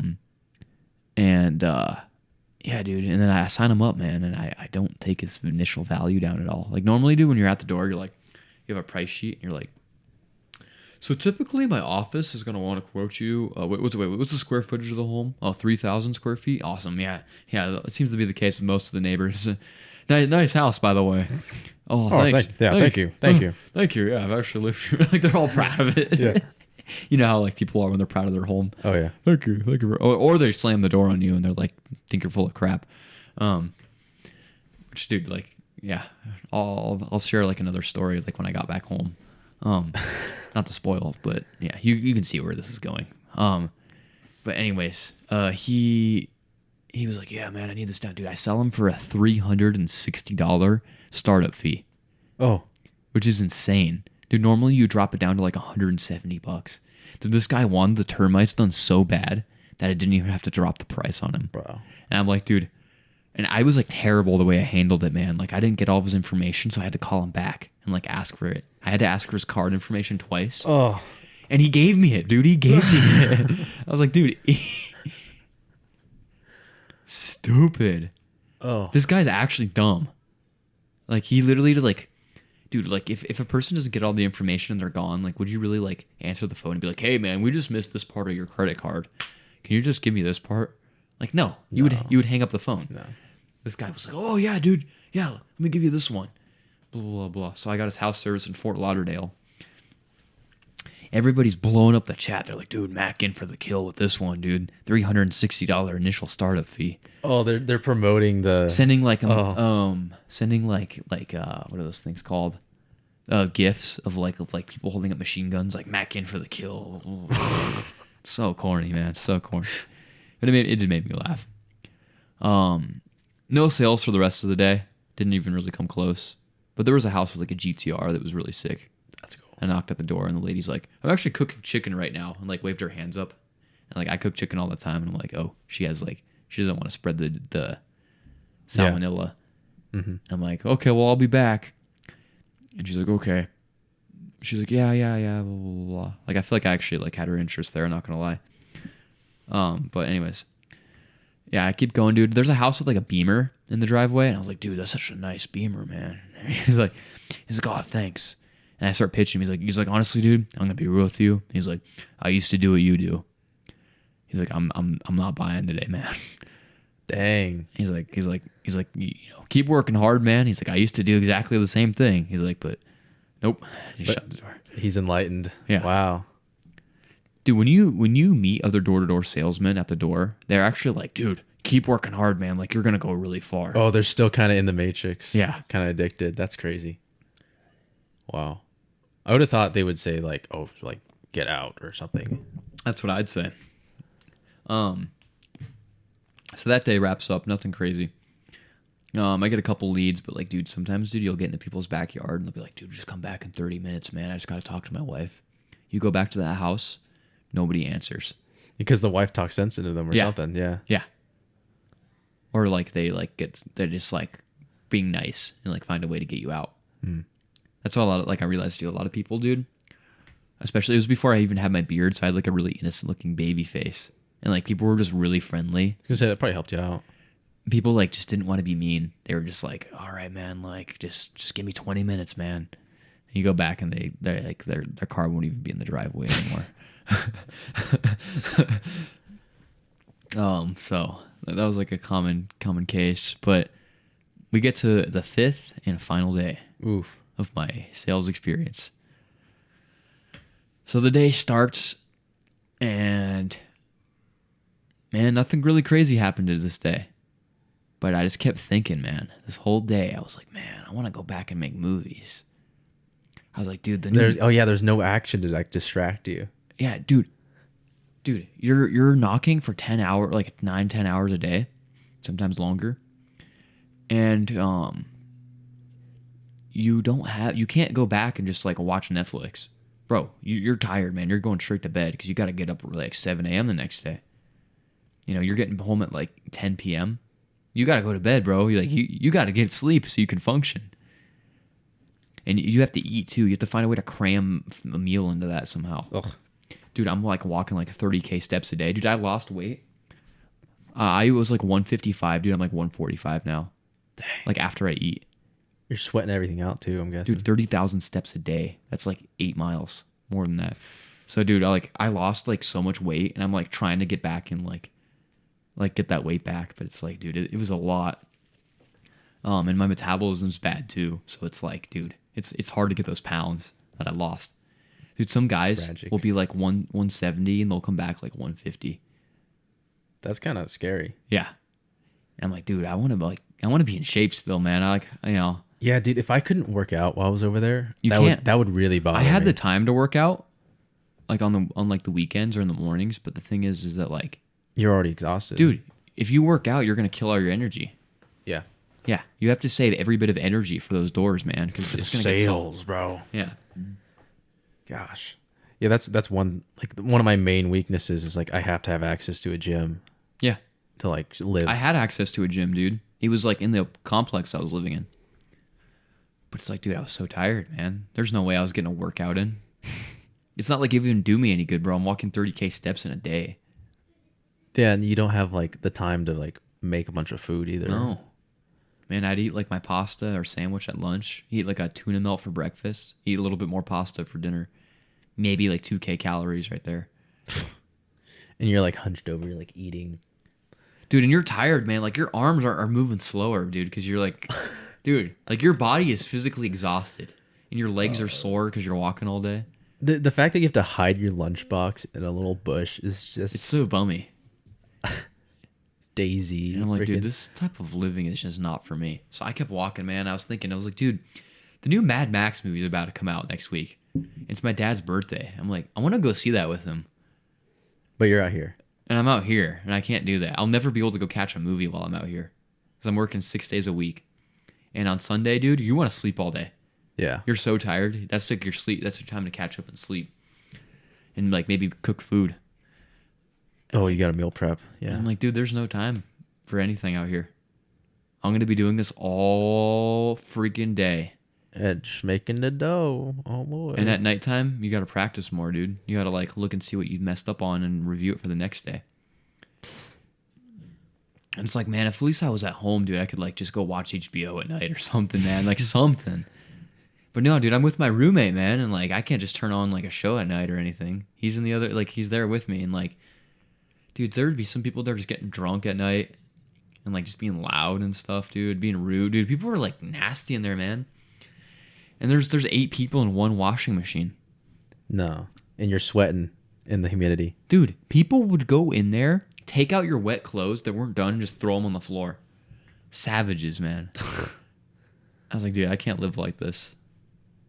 I was like, they're like, dude, some people are going to get fired and there's going to be more openings. And I'm like, this is just not, I can't live like this. Yeah. No. So I'm exhausted, man. I'm thinking all day. I'm like, dude, I could just go back, man. Just work, like, but go back to the restaurant or work at a different restaurant all summer. Like, I have the waiter skills. It's honestly decent money. Like, it won't be as crazy busy because it's summer, but like, man, at least I'll have sanity. And I was like, dude, and then I could just start back up in the fall and like continue school. I mean, that's what I was gonna do regardless. But it was like, I had a good setup. Like working at Longhorn and then going to school. Mm-hmm. It was a good setup, dude. I was making way above average student money. Like waiting on tables and still having the time to do anything I wanted to do, like play golf and make movies and go to class, get good grade. Dude, I had like straight A's, man. I was like doing really good. Like I had everything set up. And I didn't realize it till I was out there. Mm. And I'm like, Yeah. there's still a chance. I can still get this back. Dude, this was like 6 hours of me thinking this plan. While you're walking around. Yeah, sweating. I started knocking these doors, man. And I was like, dude, I am so full of it. I'm like, I don't care about pest control. Like, I can't get behind selling this. There's no way I can convince a millionaire in Florida to buy this pest control. I don't care enough about it. And if I don't care about it, he's not going to care about it. Like, this is not for me. So I called my parents. I was like, hey, like, this sucks. I'm coming back. And they're like, okay, come right back. Like, you're all good. They're like, we either thought you were going to love it or hate this. And I was like, okay, cool. They're like, yeah, just your room is exactly the same as you left it. You can come right back. I was like, really? And they're like, yeah. I I was like, oh, sweet. Well, I'll see you in probably like a week then. I'm just gotta just.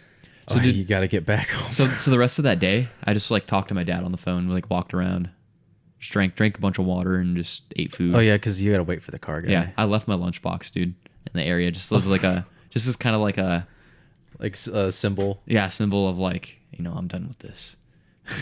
Yeah, you threw in the I hat. watch a lot of movies too, so. Well, yeah, but like you threw in the hat, you're gonna have to get a new lunchbox for the next day. Yeah. So you have to leave. Yeah. Well, you know what I mean. Yeah. So I left it as kind of just like a way of like, I'm so done with this. Like, I don't care about anything like with this company. I got in the car. I was quiet on the way home. This one guy was like calling his mom. He's like, Mom, I got on the leaderboard today. I sold 5K in revenue. And she's like, oh my God, I'm so proud of you. Oh my God. And I'm just like trying not to laugh. Because I figured it out, dude. That day, it all clicked to me. I'm like, this is a pyramid scheme. Dude, these guys are full of crap. They're just trying to take advantage of you. I can just imagine like the Joker movie, like bringing it back to Todd Phillips. Yeah. Like him just on the train, like hearing all this stuff going on around him. You're just like, bro. Yeah. How'd you break it to your boss? How did that go? Yeah, so I get back, dude. I didn't hang out with any of the guys downstairs in the living room that night. I didn't talk to anybody. I went straight up to my room, ate some Sour Patch Kids. Because I was like, man, I just gotta have like something stupid good. Because I haven't had anything Some stimulus. I haven't had anything that's good for myself. And I also thought about the fact that I scammed that lady, dude. Oh. That lady's husband was at the hospital. I bet you if the husband was there, he would have shut the whole thing down. And I also tricked that one guy with the motorcycle, dude. I'm like, man, dude, like that guy, I screwed that guy. Yeah, he was house sitting, so he's probably needed cash. Yeah. I screwed him, dude. I gave him a $360 startup fee. And I don't even know if we take care of his issue. That's wild. That's insane. And I'm like, man, I'm starting to lie to people. I'm like, dude, this is not me. Like, I am not. Yeah. This is not who I am as a person. So I get back into the room, dude. My boss comes in. It's like 11 p.m. I'm like, hey, sit down for a minute. I need to talk to you. And he's like, what's up? Because he really likes you, right? Dude, me and him trained like crazy, man. He spent a lot of time on me. And I've known this guy for like 4 years. Oh, really? Oh, jeez. The trust is gone. 100%. 4 years? Yeah. How'd you know him before? High school. Oh, wait, so your friend was your boss? Yeah. Gotcha. I was like, man, dude. Oh, my gosh. So it's like, it's all coming full circle. I'm like, dude, this guy just wanted to recruit all of his friends so he can make more commission off of us. We're all, like, most of the people are expected to fail and go home. Wait, so he makes commission off of your sales? Yeah. What? Also, when I got there, so you remember how I told you I was going to get paid $500 every 2 weeks? Mm-hmm. When I get there, it's actually told, yeah, you're going to get paid $500 every 2 weeks as long as you're making, like, above your sales goals, like around your sales goals. Dude, we're new. We suck. It's not going to happen. We're not making those goals right away. So I'm like, dude, I'm going to go like a month and a half without a pay. I'm like, yeah, it's a month, yeah. Dude, there were other roommates getting mad at him about that because he didn't tell anybody. There are other people like, dude, why didn't you say this, man? Like, this is something you got to tell people when you're bringing them out here. You have to tell them. He's like, yeah, but you guys are going to do good It's like, no, dude, you have to tell people that. You can't just like avoid that. Dude, the fact I didn't know your boss was the high school friend. Oh yeah, dude, that's like that's like movie level betrayal. That's crazy. So I don't care though because I'm just talking about like just the theatrics of the whole thing. Like the fact that it was your friend that like was the root. Dude, I'm like, I don't trust. He was like the big bad over everything. Yeah, I was like, I don't trust this anymore. Like I'm out of here. So I was like, dude, I'm leaving in the morning, man. Is that how you opened? Like, what was your opener? I'm leaving in the morning. That's why I said, hey, I'm just letting you know, dude. Like, I'm leaving tomorrow morning. And he's like, wait, April Fool's, right? And I was like, no, like I'm leaving. And he's like, how come? And I'm like, dude, I'm not doing this. And he's like, well, can you at least tell me why? I'm like, yeah, door to door. This is not for me.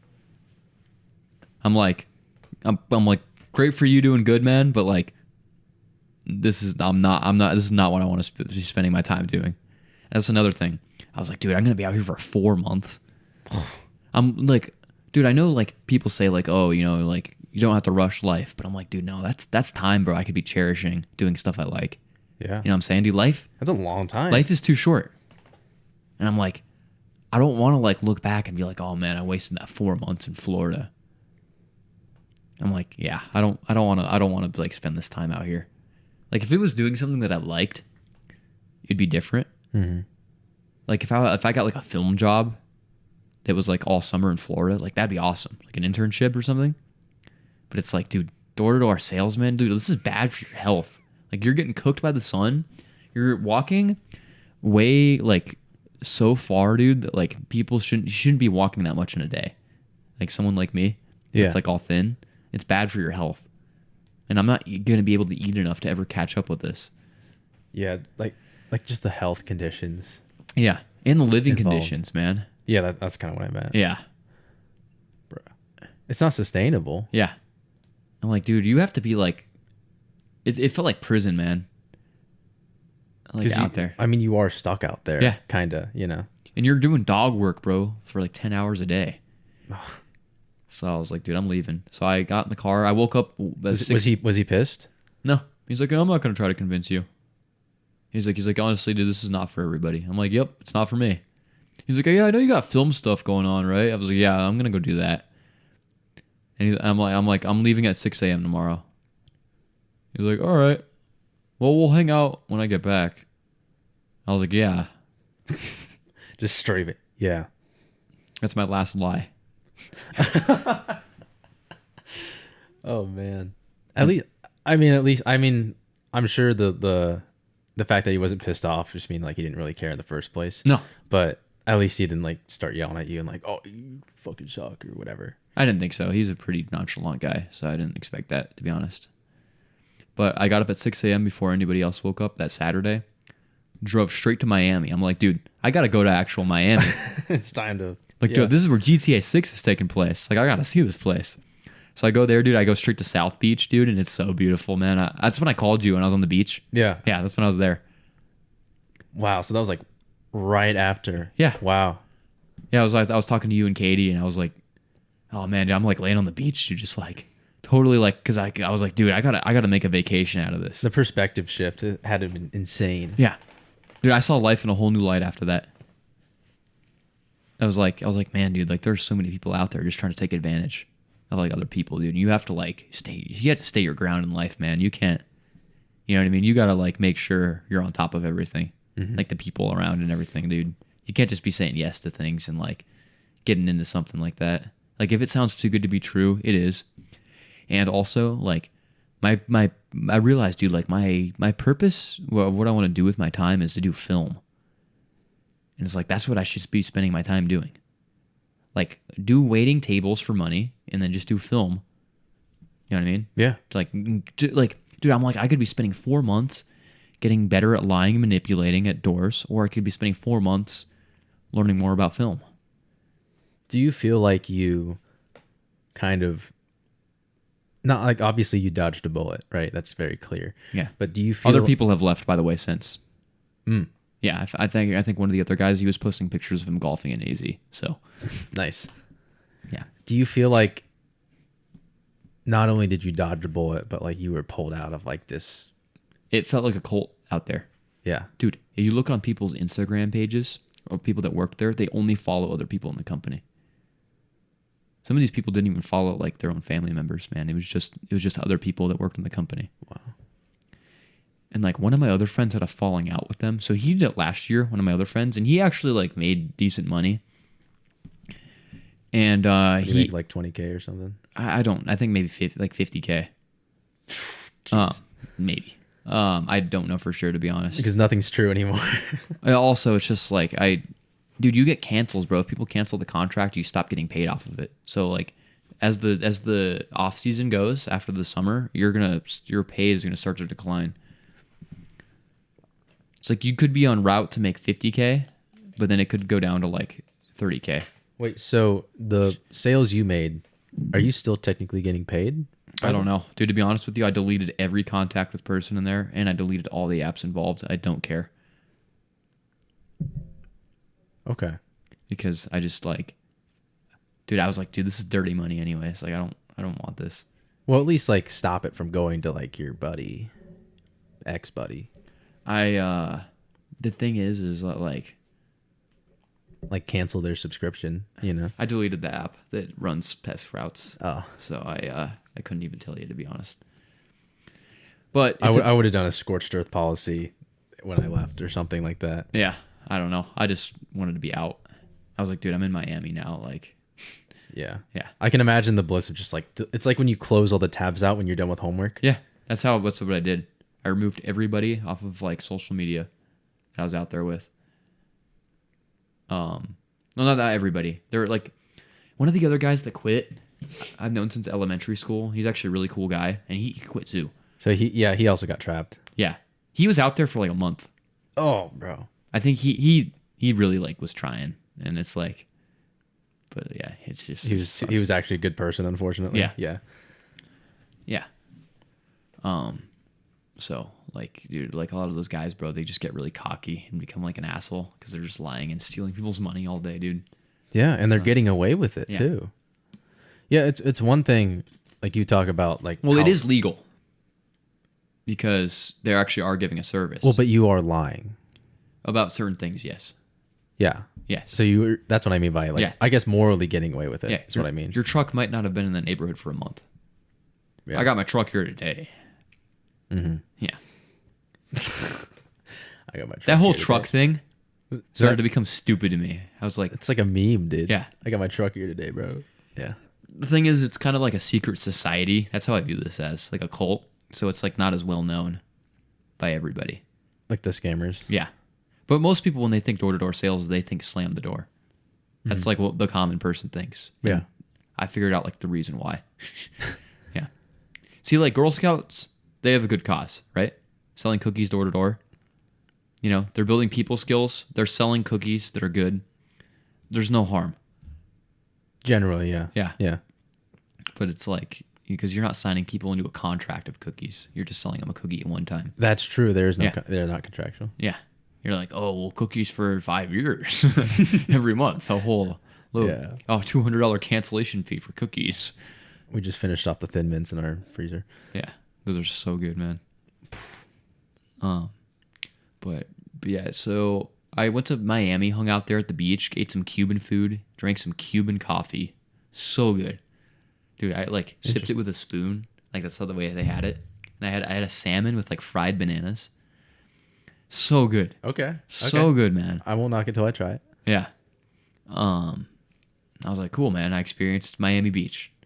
I'm gonna go home now. Then I went and drove. I stayed up in Tallahassee again. The power was there, thankfully, this time. You stay in the Purple Hotel? No, Oh. I don't think it was like directly in the same area.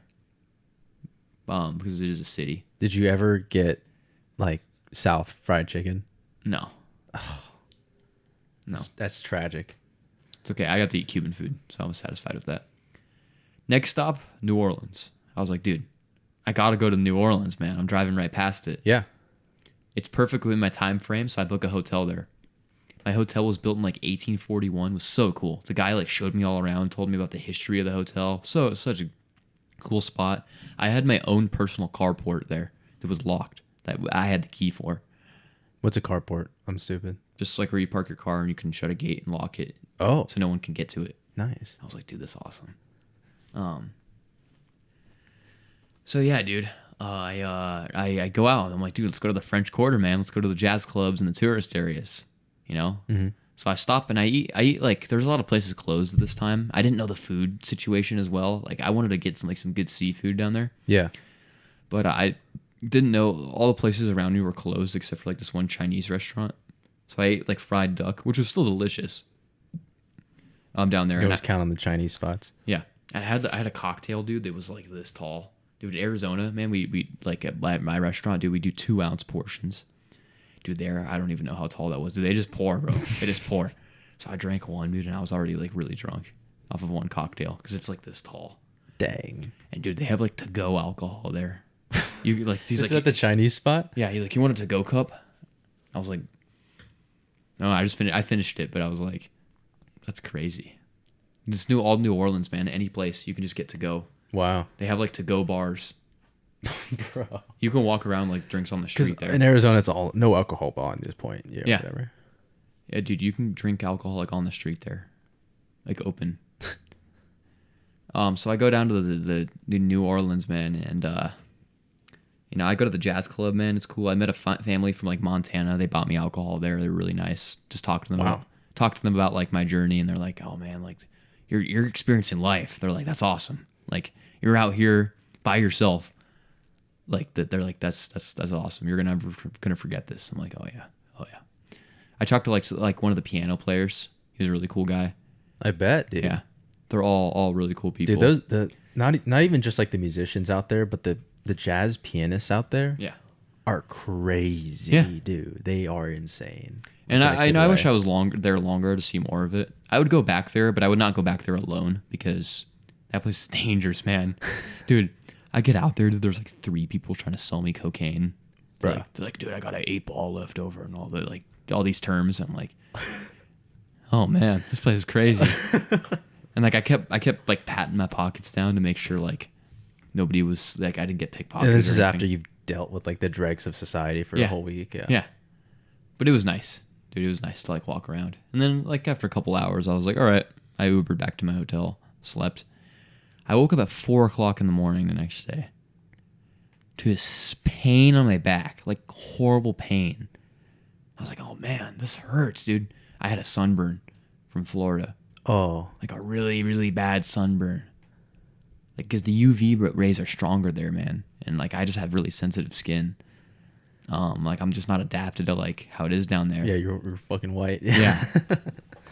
And dude, it hurts so bad, dude. For like 30 minutes, dude. I'm like, it's like stinging, man. Like I can't sit still. I'm having like a breakdown. Wow. Yeah. I'm like, I can't even like go back to sleep, dude. It's like stinging really bad. And Florida's last little just, Yeah. you know. Yeah, dude. So I like I walked over to like a CVS, and I got like cream to put on it, man, and it didn't help, dude. It was like hours, dude. Like 3 hours went by, and I was like, dude, I was like stinging, man. I was walking around like inside, dude. I was like, what do I do, dude? I'm like, Yeah. I'm in the across home, and I'm like, it's like one of the worst pains I've ever felt in my life. Yeah, like it's the pain was so bad on the sunburn that I don't wish it upon like my worst enemy. Holy shit. So I went to urgent care. I was like, hey, like I showed my insurance and everything. I'm like, dude, this pain is terrible. Like I was like freaking out in like the lobby. I was like, dude, this pain's so bad. Like, Dude, that's the worst because like you go to urgent care and you're like in terrible pain and they're like, "Oh, can you sign all these things?" And they're Yeah. moving really slow and you're like, "Bro, like I'm dying right now." Okay. Let's wrap this up. So, how'd you fix your sunburn? You're at urgent care. yeah, they're really rude. So like you said, I'm filling out the paperwork, and they're just like going really slow, and I'm like, dude, I'm in pain. Like, Yeah. yeah, Yeah. I'm not like, It's worse than being hungry. yeah. And the nurse comes out. She's kind of nice, and then she brings me in the office, and like the doctor comes in. The doctor's like, all right, what's going on? Like, I heard you have a sunburn. And I'm like, yeah, it's really bad. Like, I'm like, it hurts really bad. Like, I'm like freaking out. And she's like, well, did you wear sunscreen? And I was like, yes. She's like, well, clearly not. I'm like, okay, like, what do I do? She's like, I'm going to prescribe you some pain medication and this cream to put on you. She's like, it should be ready in like a couple hours.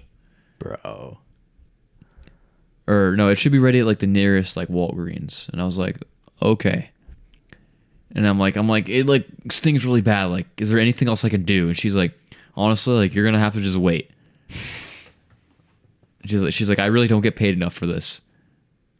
And she's like, so you're gonna just have to wait. It's like, bro, this is like what you're dealing with, like in the South, bro, for customer service. Like, everybody's just like, they just don't care. Like they tell you, like, hey, I just don't really care. This is at a doctor's office. Yeah. For So I drive to the Walgreens, and they don't open for another hour. So I try to relax, man, and it's hard, dude. I have to walk around because I'm like so antsy in pain. Yeah. I can't sit Yeah. still. And it finally opens, and I go inside, and I'm like, hey, I'm here to pick up this prescription. And they're like, yeah, we don't have that. It won't be here till this afternoon. And I'm like, well, she's like, what we can do is transfer it to a different Walgreens though. And I'm like, okay, maybe I can get transferred to one like on the way home. Dude, this fucking trip. And I'm like, okay. So I call another Walgreens to like kind of see like how to transfer it. And she's like, actually, we can't. Like the other Walgreens that I tried calling was like, yeah, we can't transfer it.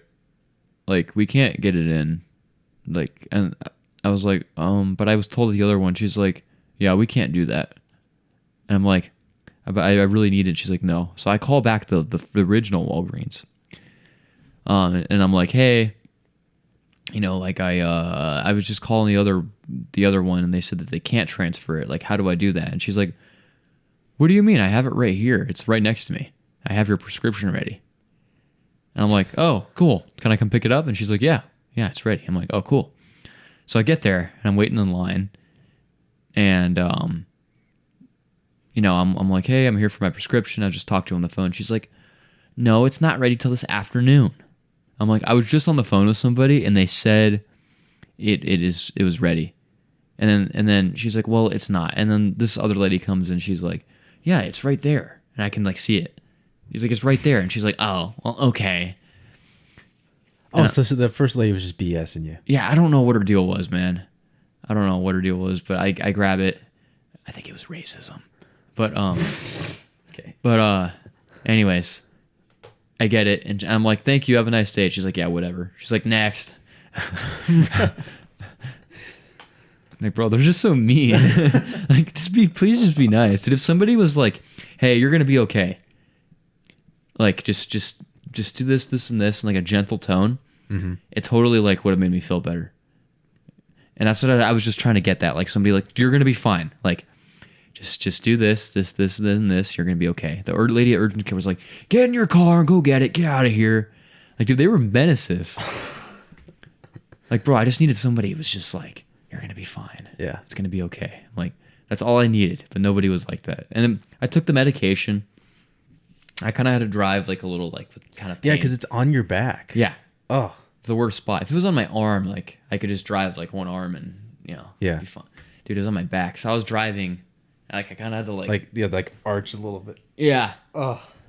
And then the medication started to kick in, and it would like hurt. It would kind of go away, and then it would start to hurt again. And I just rubbed the cream on it, take the medication again, and it would kind of help. And I just kept repeating that process. And by the next day, it really wasn't that bad anymore. Like by the next day, I was able to sit in a restaurant and like eat. That's good. So it honestly it was about just a day of hell. Just Florida's last little hurrah. Yeah. And the rest of the drive, man, was a complete breeze. Yeah. I stayed in San Antonio, outside of San Antonio again. Drove home, got home at like midnight the next day, and home sweet home. I just had to like lay down for a couple days and not really do much. Wait for the burns to heal. Mm. And then also like just the exhaustion of that week. Oh yeah. I slept for days. So dude, if that's not I still feel tired.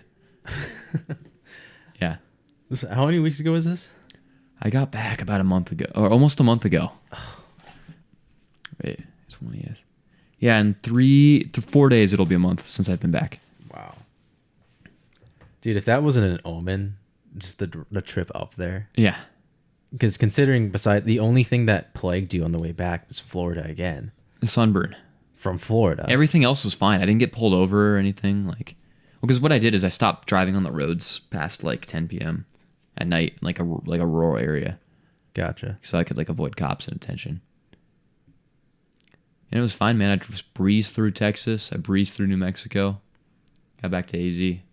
Went to this gas station. I stopped at this gas station called Buc-ee's they have like in some other states. Yeah, Buc-ee's. Dude, the best brisket, bro. They had like these brisket sandwiches. Like top notch, man. I was like, bro, who cares about a gas station? But I just had to stop in anyway. It was like totally worth it, man. That place is actually so dope. They have like so much good food in there. And dude, like the managers there make like 6 figures. Dude, it's like managing a mall. Yeah. It's crazy. Yeah. Have you been inside Buc-ee's? I have not, but I know what Buc-ee's is. Dude, if you ever pass by one, dude, just go in there and get like a brisket. It's so good. Okay. Yeah. I thought they were only in Texas. I don't know. They might only be in Texas, but if you are ever in Texas, Yeah. stop at a Buc-ee's, man. And that's it, man. Wow. That wraps it up. Dude, it's one thing for you to be like, oh, I can't do this. This is, this sucks. It's hot. Yeah. I'm not eating enough. They're not feeding me and they're not paying me. It's one thing to get screwed over like that, but it's another thing to get screwed over and then you're actually like the reason you're there is to screw people over also. Yeah. Do you know what I mean? It's like, it's one thing to go through all that, like you said, if you were out like doing a film, dude, or, doing something to good. get good at that, it takes like a long time. Like many, many months. It's like some people even years to like get good at. It's like you have to take the time to really get good at that, and like you're just learning how to manipulate people. Like Yeah. so. It's terrible. Sales is a crappy game. Dude, it's not a peaceful way to live life, man. Like film, dude, like I know there's gonna be pressure in every industry you work in, but like I mean the part about film that sucks is the sales part of film. yeah. Dude, sales is a horrible place, dude, trying to get numbers and quotas or else you're gonna lose your job. Dude, that ages people like 10 years. Some of them, because they get so stressed out and panicked. I bet. Yeah. So with that company, dude, you had to make. You could get like no sales your first week and be fine, but like your second week, you had to make $5K in revenue. If you didn't make that, you got put on probation and had to make back up that $5K the next week, or you're gonna get fired. Dude. Unless you were like recording like 100 doors and like sending it to the managers. I don't know, man. It was not a glamorous way of living. And I'm like been back and so much happier. Dude, all that every aspect of the story sounds terrible. Like, no, there was some good. Hanging out in Miami was fun. That night in New Orleans was fun. And going to Buc-ee's was pretty awesome. well, everything before you quit. Yeah. I mean, But then the sunburn though. that's true. Dude, I was gonna like hang out in New Orleans probably for part of that day as well. And you were just like bedridden because Dude, I was burning. I couldn't sit still. Like I couldn't go sit in a restaurant and function. that sucks. So I can't. and then I lost a bunch of weight, man. Like everything too. So Have you gained it back? no. Oh. So, but yeah, like when I got back, dude, I had to wait like a week before I could even go to the gym because I had to wait for my burns to heal. Yeah. Yeah, I couldn't really stay outside because again, my burns. Yeah, because you're super sensitive. I was hanging out in my room for a little while. Because that was when you started like really editing, right? Yeah. Was it during that time? Yes. And I texted my boss from Longhorn within 5 minutes. She's like, "Yeah, you can come back. We'll throw you on the schedule. Like, sorry things didn't work out. We're happy to have you." That's Got awesome. 5 days scheduled right when I got back. Dude, that's why it's so good to like leave, because you left on a pretty good note. Oh, with great Longhorn. note. Yeah. Great note. Great Yeah. note. I got a cake. They gave me a cake when I left. Yeah. Nice. So it was awkward coming back, but like now I'm on better terms with all my coworkers now there because I'm like just happy to be there because I'm not in door-to-door sales. Dude, that's how I feel about like any job I do now that's not Wendy's. Yeah. Like It's fine. It's like a breeze. anything that you can't do anything to hurt me, Freaking bro. Wendy's, man. You can't do anything to That's hurt me. crazy, dude.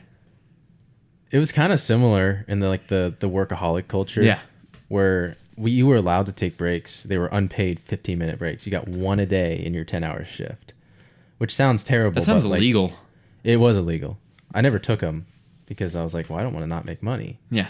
But there was a culture there where if you took your break, people Well, would you like, could also just quit. yeah, that's true. Yeah. I could quit. I didn't have to like drive.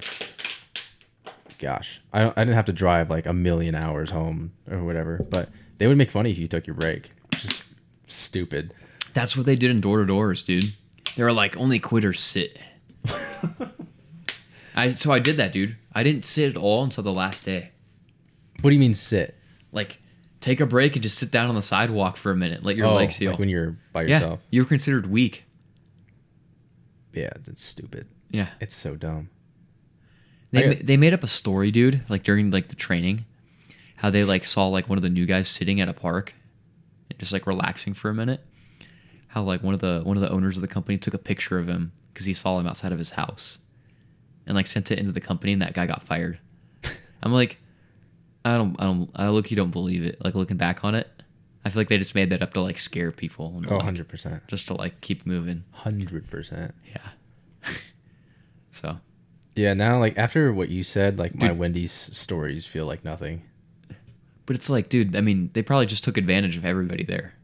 At Wendy's? Yeah. Yeah, absolutely. I mean, I don't have it anymore. I kept a pay stub, because they were like, it would tell you your biweekly time total, plus your hours you worked that day, and it was, oh my gosh, what was it? It was 1 week. It was at the end of 1 week. I had 78 hours clocked. That's more than I worked at door to doors. That's crazy. I mean, it was during quarantine, so there's nothing else to do, but it's. Were you in school or anything? That was during. It was during quarantine. Okay, so there's no you had no homework or anything? Oh no, I still had homework, but like it was the online school. Okay. This was like during April. Yeah. Okay. During that time period. Yeah, that was a weird time. Yeah. I worked at Subway during that time.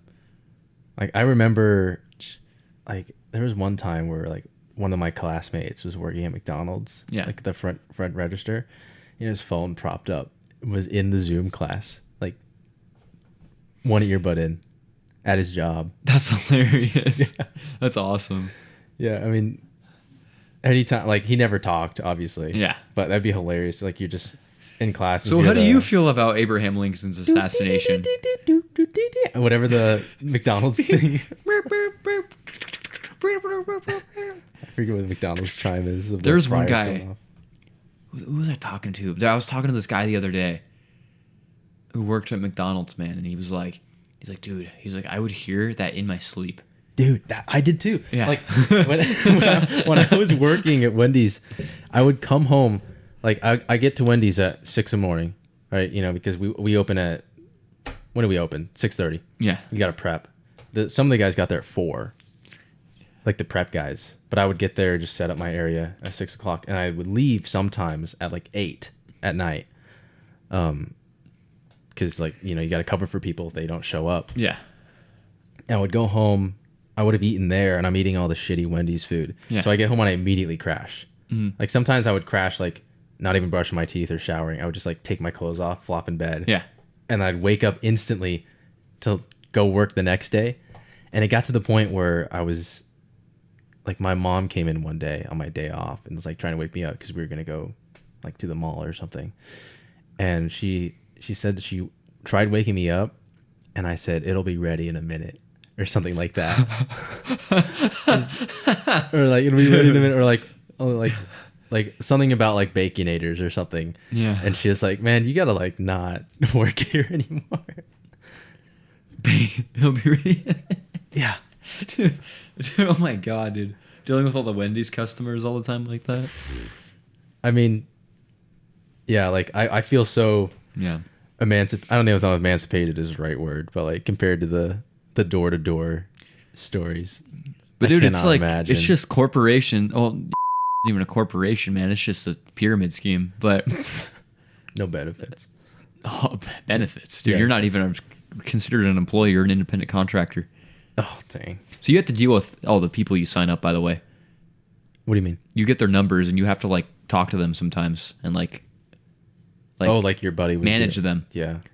Like make sure that like the customer like is liking their service, or like convince them not to cancel. Oh, you're talking about your clients. Clients, yes. Independent contracting. So the company doesn't deal with any of the customers. It's only the salesmen that do. I mean, So like they're at the headquarters of they don't have a customer service line or anything. do you want me to blurb out the name? I never even said it. Said it. Yes, please do. Okay. Yeah. I'll do that. Just because it's so recent. Mm-hmm. Yeah. Yeah, just in general. Yeah. But yeah, dude. Yeah, it's fucking wild. It's insane. Dude, these corporations, man. It's like I just like waiting on tables, dude, because it's like people want to be. Yeah, there. they're happy to be there. It's Yeah. an occasion, especially at Longhorn. Yeah, you know, it's not like you're at Wendy's. They're You're at eating Longhorn. good steak. You're getting them drunk. Yeah. You know, like they're happy to be there. Yeah, you're in a nice area too.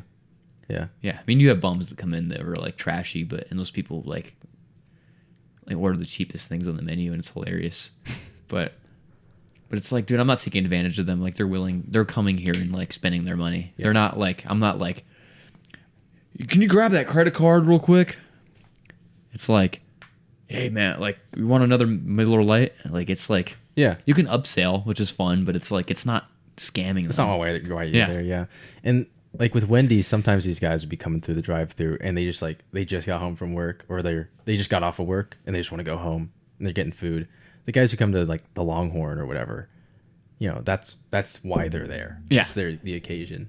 Yeah, they're not there for a quick meal. No. They're there to like just relax. They set aside time. Yeah. You know. Dude, if people have a long day at work, I'm like, hey, like feel free to take a nap in the booth if you need to, man. Like we'll wake you up when we're ready to take your order. Like just take it easy. I'm like, whatever you guys need, man. Like I'm just gonna take care of you, all right? And they'll be like, okay. And it's fun, dude. I love it. Did they ever actually take a nap? No. Okay. No. I've almost fallen asleep in a I mean, maybe once. little kids, but like no adults. So, I mean, sometimes teenagers will like put their head down, like the depressed ones. You know what I'm talking about. With their AirPod in. The hoodies that go over their hands. Yeah. Oh my gosh. Yeah, dude. Like after working in a restaurant, dude, I'll never have an iPad kid. My kid is not having an iPad, dude. When kids are like playing Subway Surfers and you're trying to take their order, it's like so disrespectful and like They do it while you're taking yeah. And like sometimes the parent doesn't know that I'm trying to get the order, and like the parent's just as brain dead. Yeah.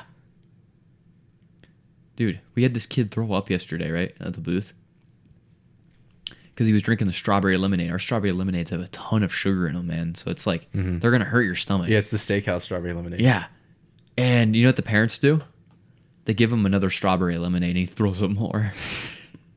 It's all red. Yeah. It's gross, dude. And then I had a kid at my section yesterday. Yesterday was Father's Day, man, and it was crazy busy, dude. It was a hustle, man. But like I was having fun, dude. I was like it's like the right type of difficult to where it's like fun. Because we're making good money. There's that, and then you're also like hardened from the Florida experience. Yeah. Dude, the people are a breeze. No matter how mean they are, they're a breeze compared to like dealing with people on the doors. Yeah. So, but anyways, dude, this kid was like drinking a strawberry lemonade. He's like, it makes my stomach hurt. And then I'm like, let me get you a water. He's like, yeah, please do.